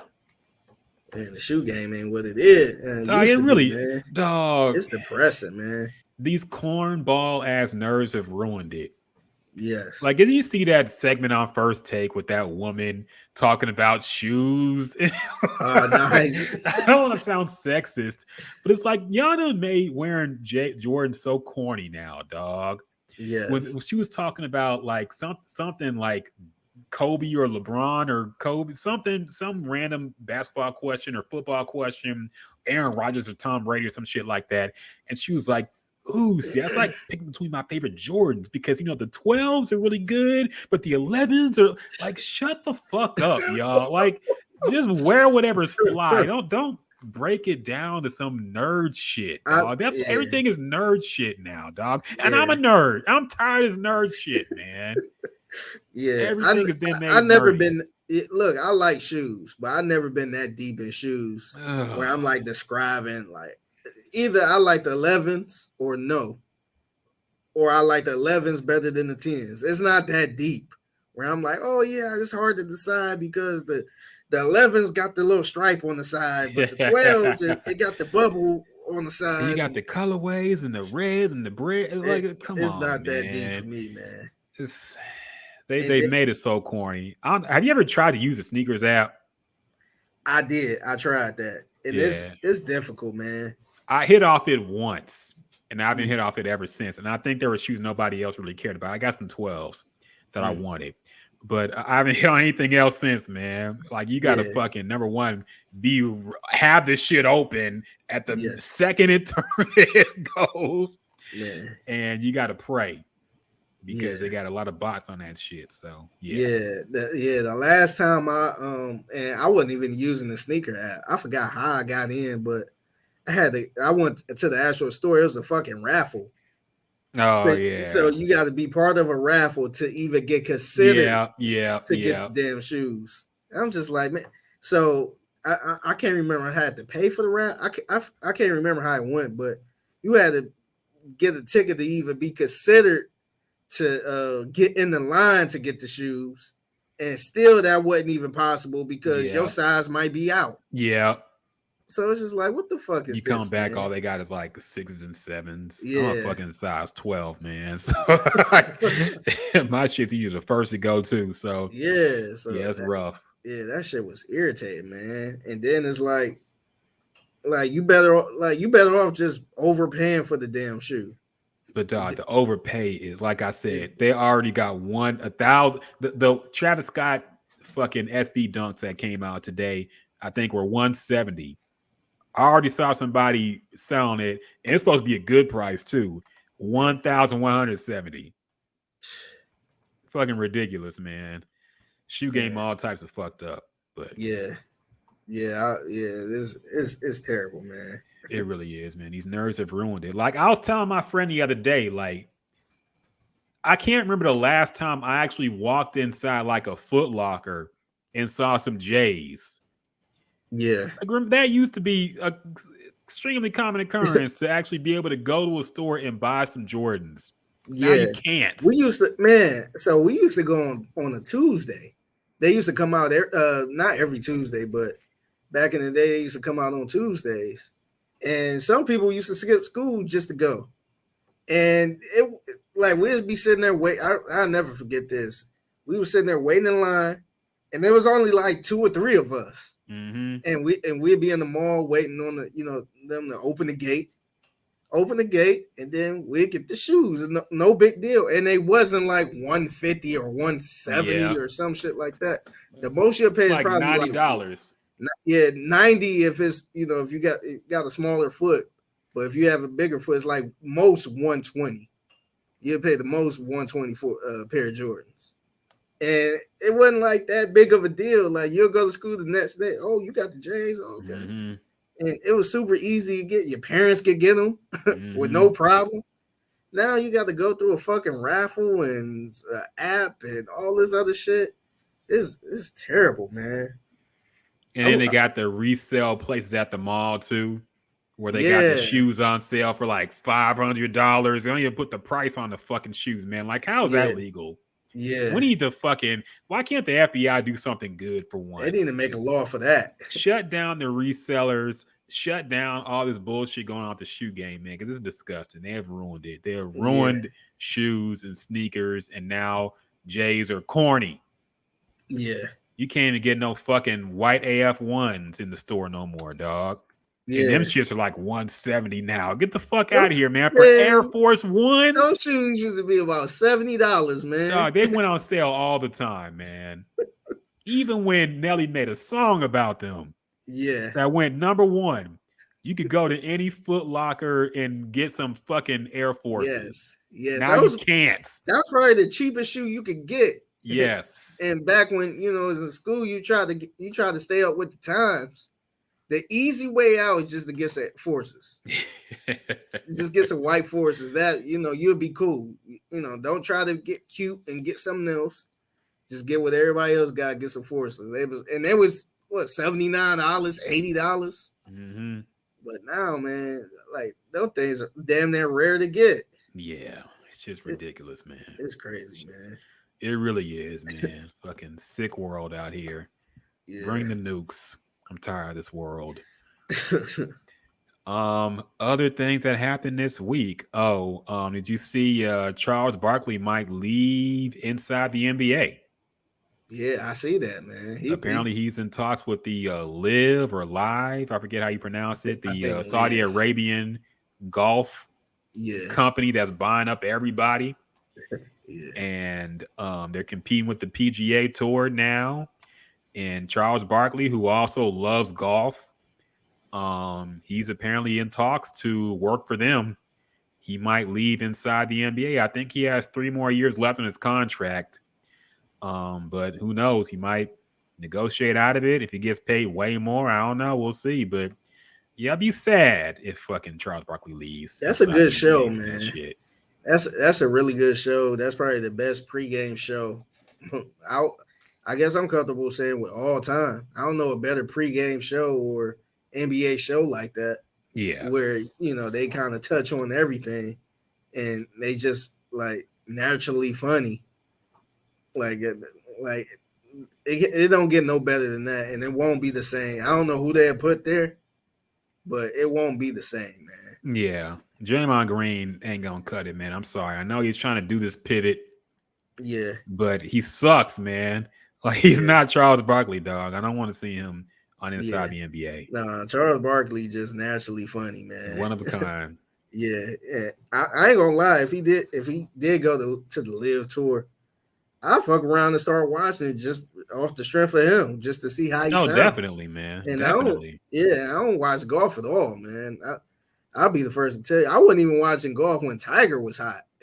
Like I tried to, but I just wasn't into it. Yeah. But I might fuck around and start watching it just off the strength of him, just to hear him commentate. Yeah, me too. I mean, I'll definitely watch a few just to see what the hype is about. You know, but we'll see. We'll see if he this might just be a ploy for him to get more money from TNT, because I'm sure he probably don't feel like uprooting his whole life to go to Saudi Arabia or wherever the fuck they're doing it. But I don't know. We'll see, man. Yeah, the shit. How you feel about Tiger Woods? Kind of pissed at everybody going over there and I taking mean, money.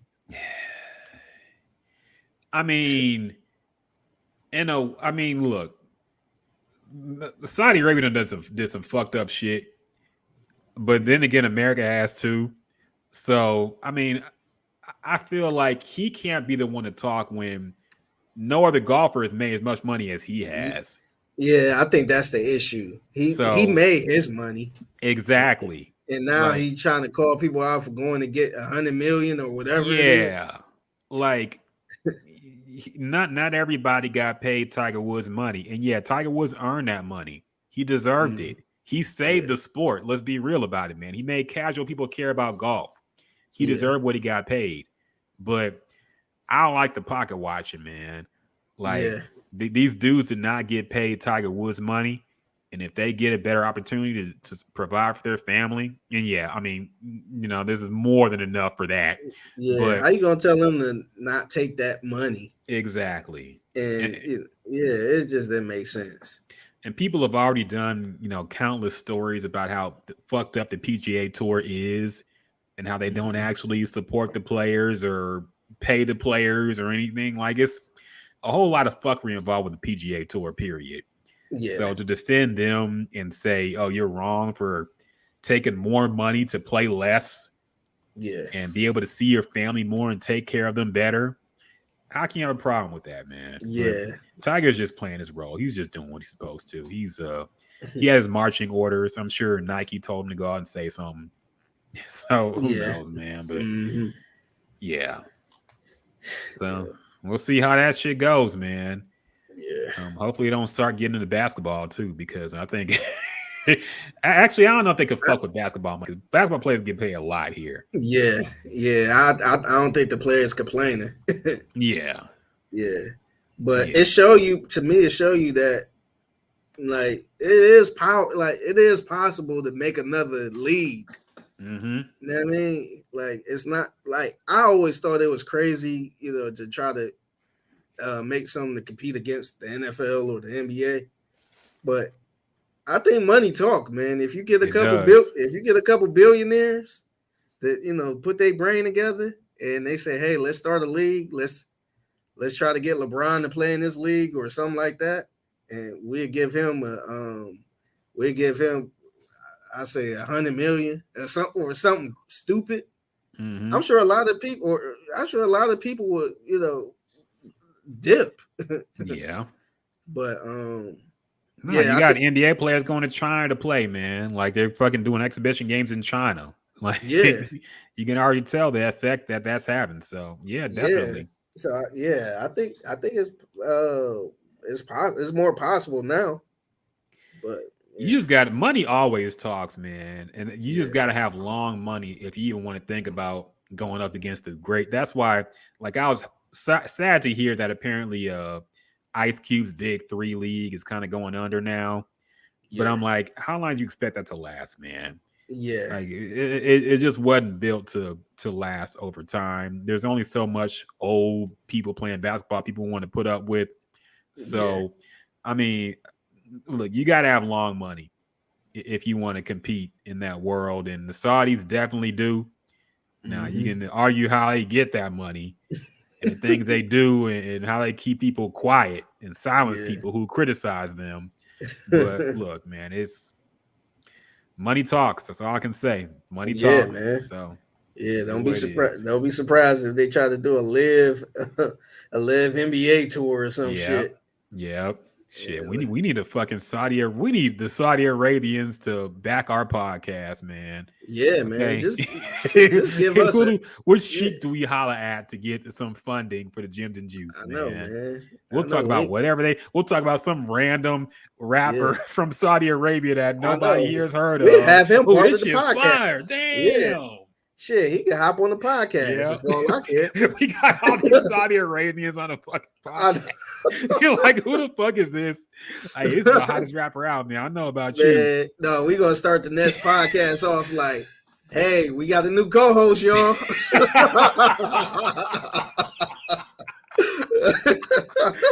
Prince Like, Hashim is coming. Make some noise for the new co-host. Yep. No, The dog. Gems and Juice podcast with Ahmed or whoever.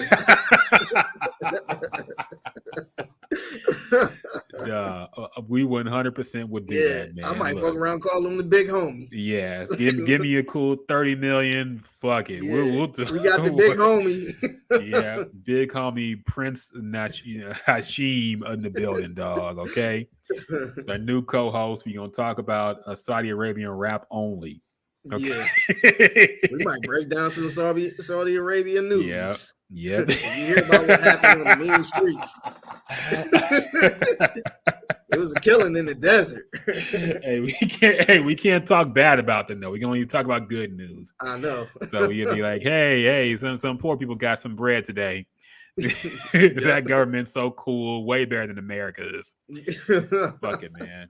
Yeah. We will take that money without a doubt, without hesitation, man. So if you a sheik, if you know anybody in Saudi Arabia, let them sponsor our podcast, man. We'll fucking fly over there tonight. Yeah, we chilling in Dubai. Yeah. Real quick. Speaking of other countries, we never even talk. I don't think we ever even brought this up that much. But what's your thoughts on the Brittany Griner?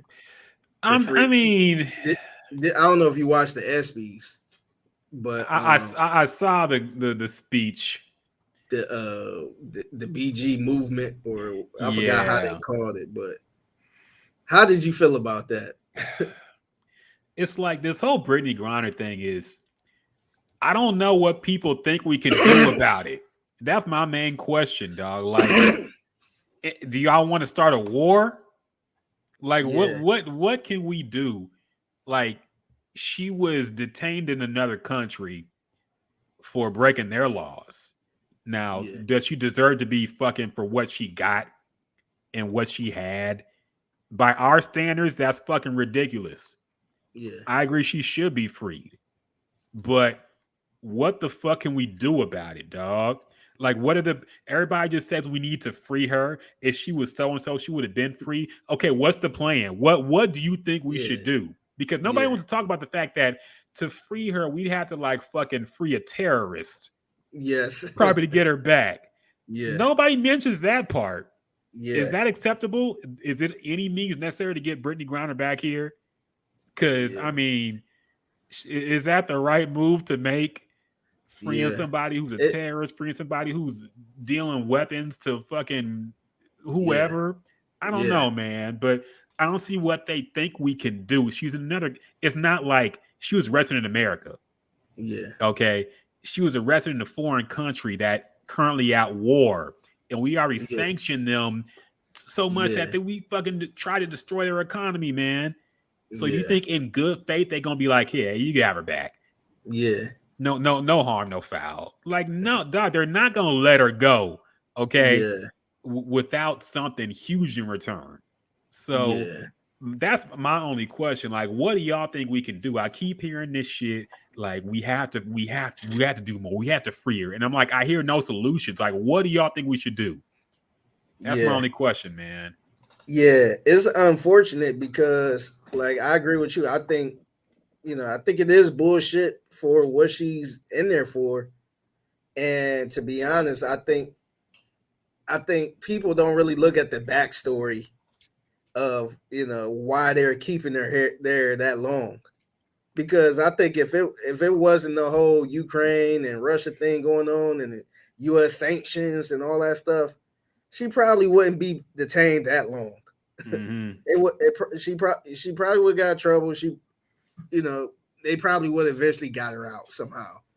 But for the simple fact that I think she picked it was the wrong time for her to get caught with that. The worst time for her to get caught. Time. That was the worst possible time, man. If it was 2 years ago, maybe it wouldn't have been that bad. But this was the worst time because Russia is going through a war. The United States sanctioned them. So, that was the wrong possible time, man. And I don't know their laws or their policies, but I don't think it'd be that deep right now if all of this stuff wasn't going on. So, like you said, man, they, it's actually. I'm not defending anybody in this situation. I wish he was here. I wish he was free. Shouldn't nobody be in jail like that, especially her. But from Russia's standpoint, that was kind of smart.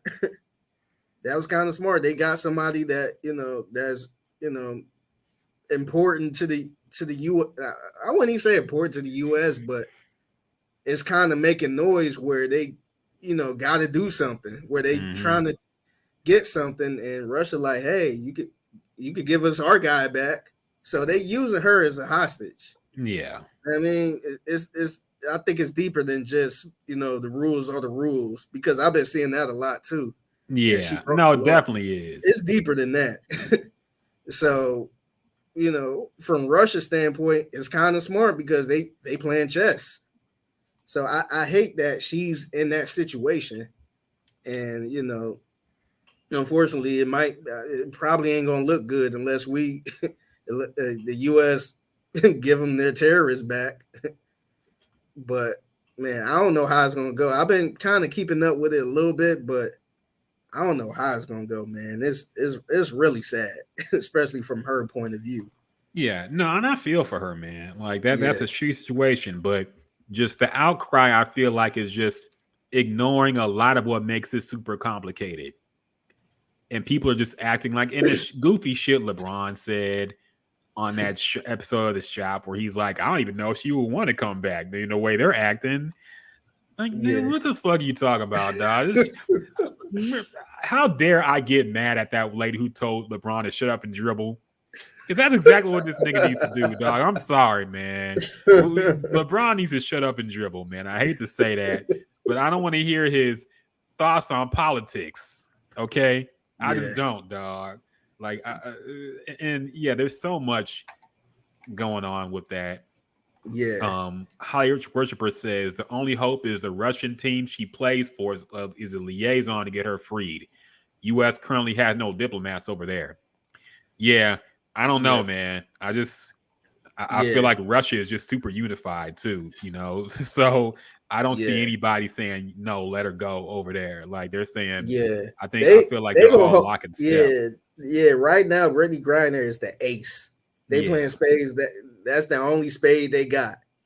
So they gonna hold on to that as long as they can, man. They ain't just gonna get a good heart and say, you know what, let's just let her go, because it's a whole movement around there. No, I mean maybe the team could do something where, I don't know. That's probably the only hope, to be honest. I don't think the United States gonna talk them into letting her go for nothing. But that's been they holding on to the little joker at this point. Yeah. They ain't about to let that go. They gonna keep that as long as they can. And I really kind of hate to admit this, but I feel like Trump could have gotten her home by now, dog. Because Trump fucked with Putin. Yeah, I think Trump was cool with Putin, dog. I feel like he could have talked to him and got her home at this point. Now, this is not including the war that's going on right now, but I'm saying if this happened back during his presidency, I feel like he would have got her back. But and not to mention too, I think a lot of people were scared of Donald Trump. I feel like the whole world looked at him as like kind of ruthless a little bit. Like nobody had any idea what he was capable of doing. Like a lot of these presidents, you kind of know when they ready to go to war and all this other stuff. Yeah, you know how much shit Donald Trump was talking? Like he just got all the missiles in the world. Like he'll blow this up, he'll blow that up. A lot of people were scared of him. It was kind of, to me, I'm not trying to go this deep, but it kind of had a Kim Jong-un feel to it a little bit, because you just had no idea what this person is capable of, and I feel like a lot of countries was a little scared. Yeah, and the Russians in particular, like they helped get him elected, man. So they interfered in our own shit. Yeah, so that was their guy. And I was gonna mention too, it probably wouldn't even been no United States sanctions when it came to Russia. Oh, if he was deciding, hell no. he would have. I think he would have probably stayed out of it. Yeah. Even when the war at first broke out, I remember I want to say, I read something about he did an interview on Fox or something, and the Fox host kept on trying to get him to shit on Putin in Russia, and he just wouldn't do it. He was trying to just get him to say Putin's wrong for invading the Ukraine, and he wouldn't say it. Like, he kept dancing around it. So, like, nah, that's Yeah. I mean, and you can criticize that for being for what it is, but I just feel like this happened in like 2018. Brittany Griner definitely will be home by now, but here's sure. What it is. Shit, he got Lonzo, or was it LaMelo? He got Lonzo and ASAP back, okay, man. Yeah, and he freed Kodak Black. So at least there's that. Yeah. So we'll see. Yeah, man. Hopefully she come home, but yeah, it's nothing we can do about it, man. We can bring awareness all we want, but that's something else. That's a whole different situation, man. No, I mean, no matter what happens, they're going to get criticized, because if they don't do anything, the left is going to kill them. Why aren't you doing more for Brittany Griner? If they say, okay, we'll give you these prisoners back who are terrorists, the right's going to be like, what the fuck? For a basketball player? Yes. So no matter what, they're going to get crucified, man. So there's really nothing, like you said, there's really nothing they could do that's going to make this look good for the administration. So I don't know, man. Dang, man, that sucked, man. That made me not even want to go out the country. I mean, you just gotta be careful where you go, dog. That's the main thing. It's just scary, man. Yeah, like I try not to do anything close to being illegal anyway, but man, that's scary, man. A lot of shit's scary. One shit one thing that scared me was that Freddie Gibbs rape case in Australia, because that shit was like, what the fuck? And then it was proven to be false, but like, you never know. Being a black person traveling, something goes down. Oh, it must have been him. And then suddenly you sitting in jail. And imagine if you wasn't Brittany Griner, you fucking regular nigga. Yeah. Like, you're just stuck there, man. So, ain't nobody bringing up awareness. Exactly. Trying to get you on where president don't give a shit about that. Yeah. So. Rough, man. But yeah, hopefully she gets home and they figure something out, man. But yeah, it's not as simple as what people are making it out to be with all these speeches and things. Like, so that's what just gets on my nerves, man. Because y'all know it's more convoluted than we need to bring her home. It's like, no, of course they want her home, but it ain't easy, dog. There's a lot that has to go down in this shit. Yeah. So we'll see. But of course, we're rooting for her. Yeah. Other things that happen, we'll kind of wrap this up. Oh, why are they shitting on you on In the Loop, man? What's going on here, dog? I saw you put this shit. What are they saying about Figgy Fig, the man we're trying to get a day named after in H-Town? How dare Landry and John talk shit about you on In the Loop about swimming, man? What's going on here? Tell me about it. Man, so it was pre-show. We usually have a little pre-show meeting and discuss some stuff. And it came across, I forgot how this even came up, but I told them, I'm like, yeah, because, I don't know how to swim. And they just thought that was fucking hilarious and weird at the same time. So they're like, oh, no, we gotta teach you how to swim. Let's sign them up for swimming lessons and all this other shit. I'm just like, no. Like, I'm 33 years old. I'm not trying to fucking swim now. Like that, like I had 20 years ago. I could have learned 20 years ago, man. Like, I'm not, like, y'all not about to sign me up and I'll be sitting there trying to take some swimming lessons with some fucking little kids or some shit. But yeah, man. So they thought it was crazy, and it ended up getting even deeper because other people's like, oh, you have to learn how to swim to be in Texas, and what if it floods and all this other bullshit.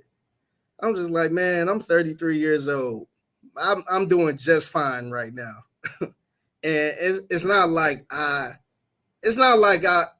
can't be in the water at all. I'll be in the water just fine. Mm-hmm. I know how to float. I know how to get from one end to the other. The only thing is I can't swim any laps. Like I'm not about to be in the 8 deep water, swimming like Michael Phelps or some shit. And if I'm at a pool, like I can't be a lifeguard. You got to be a lifeguard to know how to swim, or you got to know how to swim to be a lifeguard. I can't do that, but I could be in the water just fine. But they were trying to play me like I'm gonna just be on the sideline, not in the water or some shit. I'm just like, man, that's so damn weird. Like that's probably the weirdest shit ever.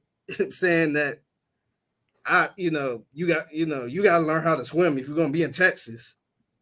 I'm like, I stayed in Cleveland off of Lake Erie, and I'm doing just fine.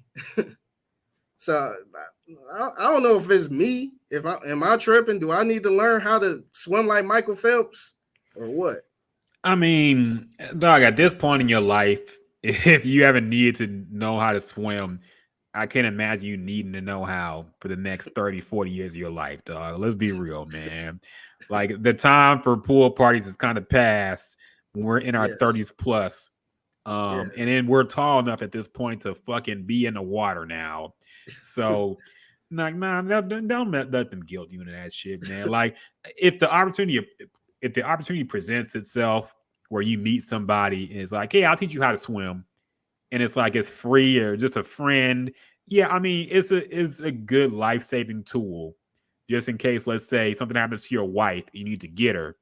It would be good to know how to swim, but yeah, you don't let them shame you for that shit, man. A lot of people don't know how to swim and they're just fine in the pool and just fine in the water. So yeah, don't you don't get ashamed for that shit, man. Don't feel bad about it because they just on a fucking, I think it's a cultural difference. I'll put it like that. Okay. Yeah. Because look, man, probably 90% of my family don't swim. We not in the pool trying to swim laps and all that shit. So that's why I'm like, how is that weird? They kind of looked at it as super weird, and I'm just like, that's not really weird. Like me growing up, niggas wasn't out here taking swimming lessons as kids. We was outside doing other shit. We wasn't sitting shit. We was fucking learning how to fight. Yes. we was into some other shit. We like all of our parents ain't give us swimming lessons. So that's why I was just like, that's like, how is that weird to y'all? I mean, like, that's how I grew up, but exactly. Like my mother taught us how to swim, me and my sister, but if she didn't, we just wouldn't learn how to swim. Like we didn't take swimming lessons, we didn't go to swimming classes. Like my mom just knew and she taught us. But if my parents didn't know how to swim, I don't think my dad knows how to swim.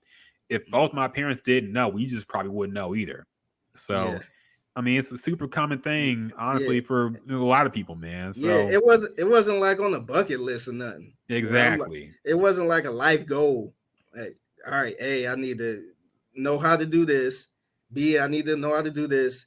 And C, I need to know how to swim. I gotta learn how to swim, or my life ain't fun. Yeah. Like, dog, I'd had so much fun in the pool. At this point in my life, I'm not trying to sit here and I'm not trying to swim for the Olympics, man.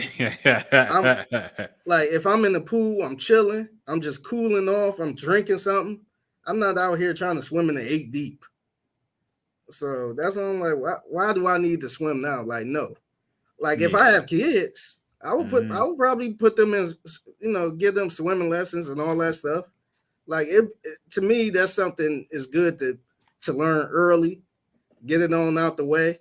And keep it moving. If I'm 33 years old, I'm not trying to learn how to swim now. Like, teach me how to make some money. Teach me how to invest. Yeah, teach me how to invest.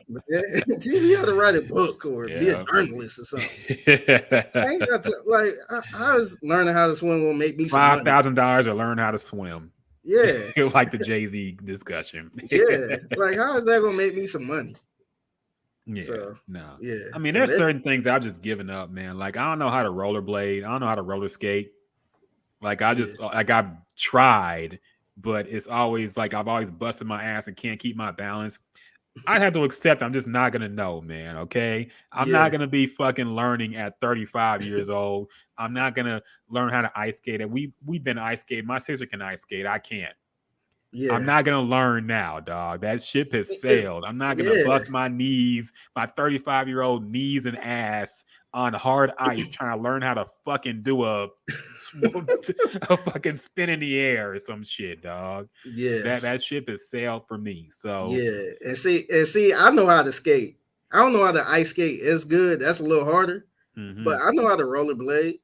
But I'm not about to sit here and say, "Oh, Rockett, we got to get you lessons, Rockett. We got to take you to the rink." And you never know if some national disaster happens and you only have a roller skate. You don't have any shoes. So that's the part that kind of pissed me off. Everybody started talking about, when if you're by a pool, and when if you slip and fall in. I never slipped and fell in the pool. It's been 33 years, man. So no, I know, I don't even be at a pool now, man. I barely be in the pool. We have a pool at the apartment. I barely be in there. If I do, I'm in the part where I know I'm safe. I'm out there running around and doing all this other bullshit. So everybody when if somebody drowned? It better be a lifeguard around there, man. Should I learn how to fucking be a firefighter too? Just in case there's a fucking fire down the street and I can save somebody's life? Do we all should everybody get CPR too? I mean, ideally, license? Yes, but we're not going to. Yeah, maybe shit. I got my CPR license. Should I check for everybody else CPR license? Yep. Nah, shame them about that. Hey, I could actually save a life. I don't know about you. You only save your own self with your selfish swimming. Yeah. So yes, but ain't nothing wrong with that shit, man. Like you said, you old enough now. Do it if you want, but don't let them shame you. Don't let these collars get on your skin. Talk about you just learn how to swim or else, because who knows? There might be a fucking the biblical flood might happen again. You might need to swim to the ark. Man, get the fuck out of here, man. It's crazy. That's the good thing about being on our show. It's 3 different walks of life. Yeah. You literally have a black guy, a white guy, and a Hispanic guy. And we all, it's crazy because some of the stuff they think is, kind of weird. I'll be thinking damn, that's kind of, common where I come from. And the stuff I think is kind of them making it a big deal is, is kind of normal for them. I think it was last week. I don't know if you've seen this, but so Landry came up with a proposed law about giving people tickets for a cart. I heard that, man. I did hear that. Yeah. Yeah. So he said if you leave your cart, you should get a $25 ticket or $50 ticket, something like that. And John was like, yeah, that's a good idea. I agree.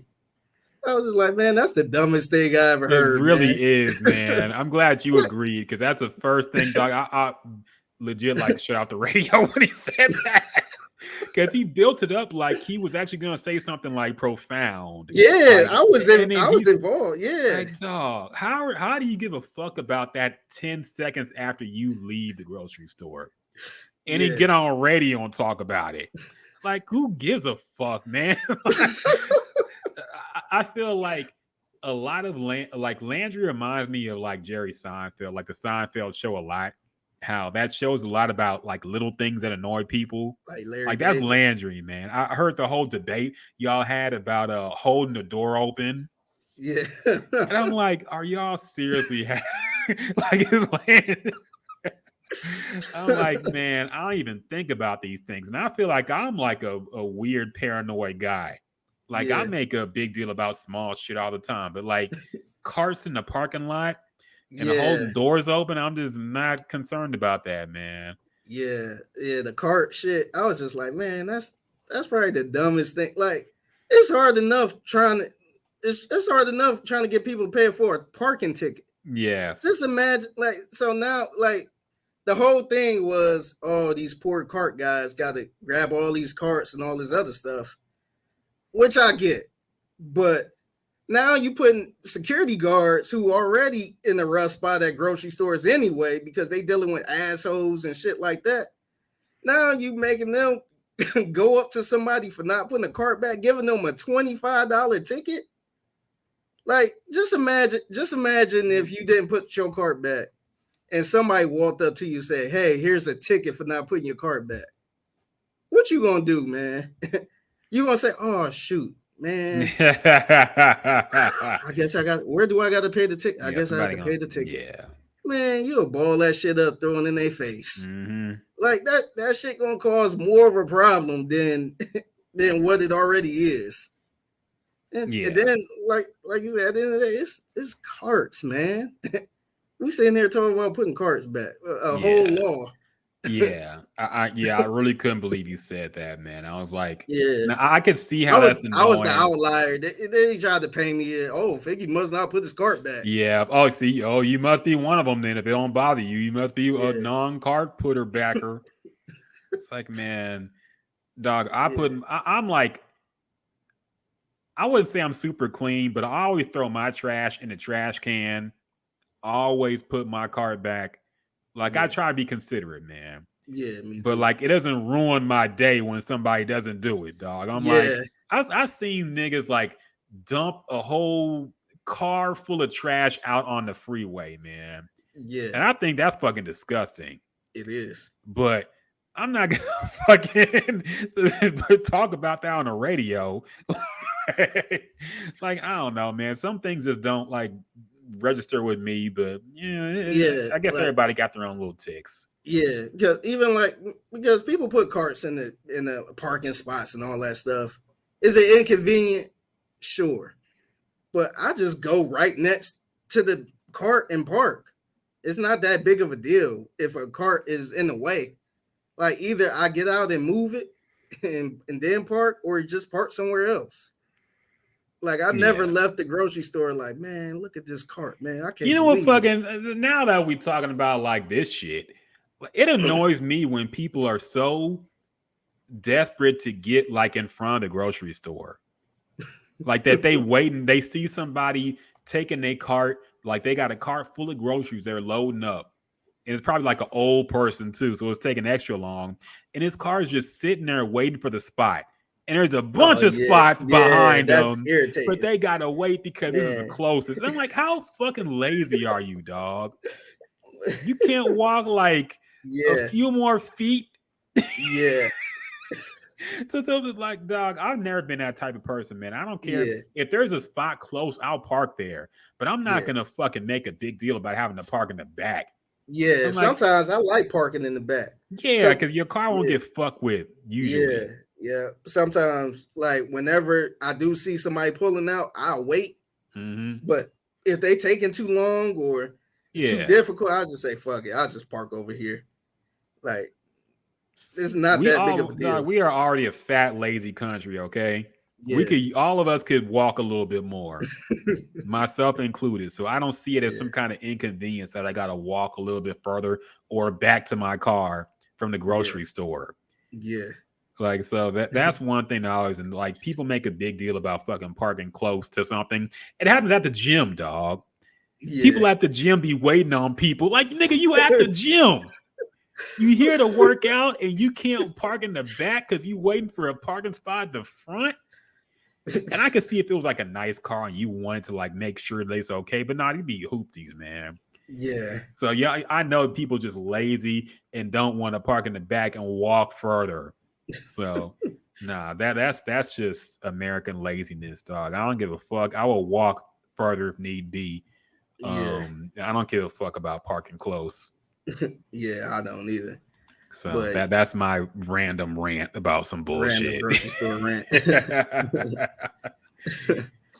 Yeah, but yeah, cool. I'm glad that, and like I said, that's the crazy thing about our show. We be having all type of weird differences. Yeah, like just being all like from different walks of life. Like the cart thing never rubbed me the wrong way as much. Mm-hmm.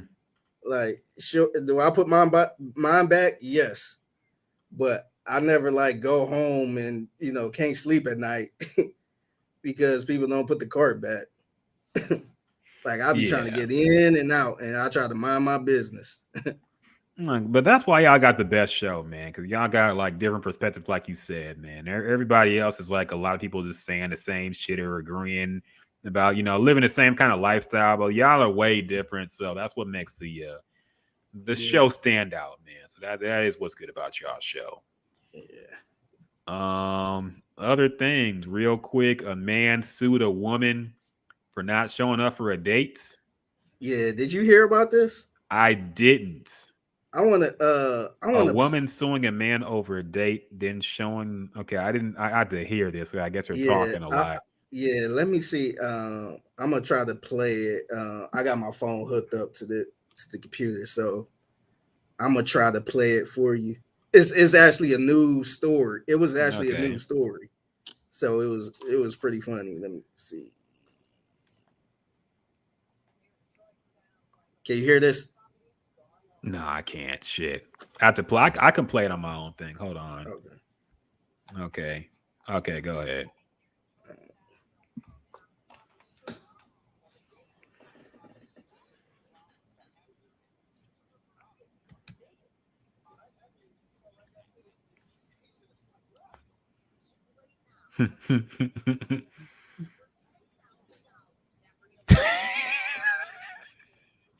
This picture.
But yeah, so she's suing him for $10,000. Okay, I heard that at the end of they say it got thrown out. Yeah, it sounded like it did get eventually got thrown out. But yeah.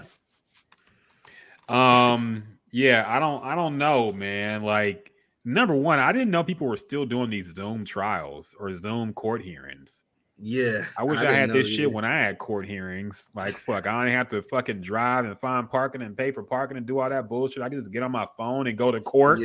Yeah. I'm surprised they didn't stop that because I feel like the city make a lot of money with parking. Yeah, exactly. All that shit. So yeah, I'm surprised they ain't stopped that. Yeah, it's still in Zoom, yeah. But yeah, man, people just sue for anything, man. This is nothing new. Like we've seen some. There's always a ridiculous ass lawsuit going on somewhere, fucking. So I'm not even surprised. Oh shit, you just got aired out by your wife. Oh no. Christina says, Figgy, you do not put the cart up because you don't grocery shop. Dun, dun, dun. Dun, dun. What a bro knows. Do men grocery shop? And if not, why? Figgy, and you think that's a womanly job? Sounds a little misogynistic to me, sir. I don't think she like when I don't think she like when I grocery shop because I'll be fucking up. I don't be knowing where shit at. And if it was my choice, masculinity, okay. Yeah, if it was my choice to grocery shop, I'll be getting the same shit.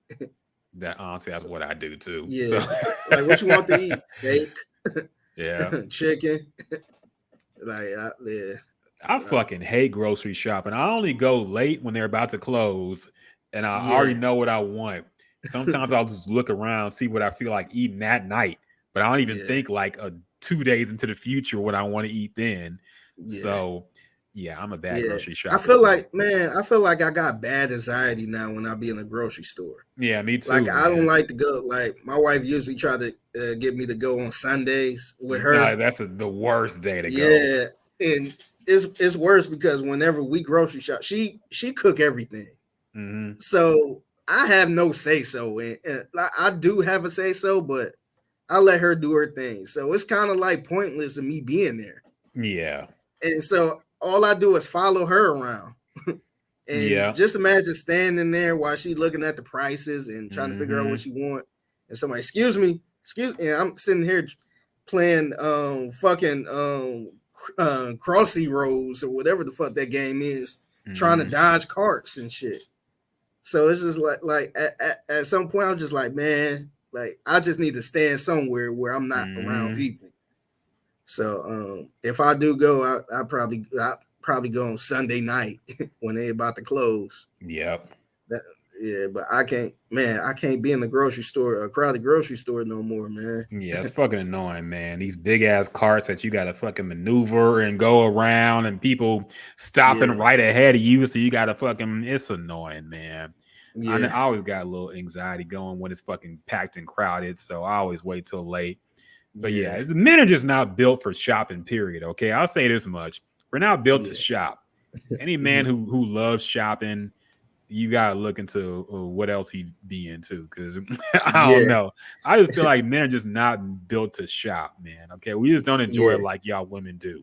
yeah. Like I'm telling you, if I was single, I'd be out here getting.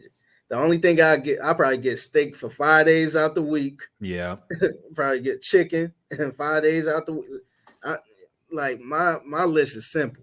I buy 5 pounds of chicken, some kale greens, maybe some cereal or some shit if I feel like snacking on something. And yeah, that's pretty much about it, man. Some healthy Yeah, shit. But yeah, yeah, yeah. I ain't a grocery shopper either, so I understand. But I do still have to call you toxic because that's what we do now. Okay, it's mm-hmm. misogynistic. Um, yeah, I don't want to talk about. I don't think we have anything else to really talk about, man. I think that about wraps it up for this edition of the podcast.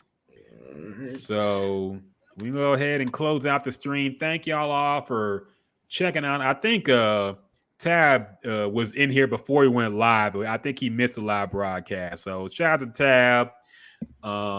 Shout out to Holly Richard Worshipper for being on Twitch and hollering at us. Shout out to, of course, Figgy's lovely wife, Christina. She says she sends you pictures with the list. Yeah. Because you don't know what lettuce looks like. Oh no, just be random shit. It's like, can you get these type of beans or Oh yeah, it's got to be a certain name brand. Yeah, yeah, yeah. yeah. And man, I'll be all over the place, man. No, I feel you. I feel you. I feel you. Appreciate y'all kicking it with us on the live stream. We're gonna be live streaming next Friday, most likely talking about this new Lil Beyonce project coming out and other things happening. So make sure you stay tuned then. We're gonna be on Twitch and YouTube, Gems and Juice. Look us up. And of course, the podcast gonna be dropping as well. So yeah. Appreciate y'all on the stream. And we out for y'all.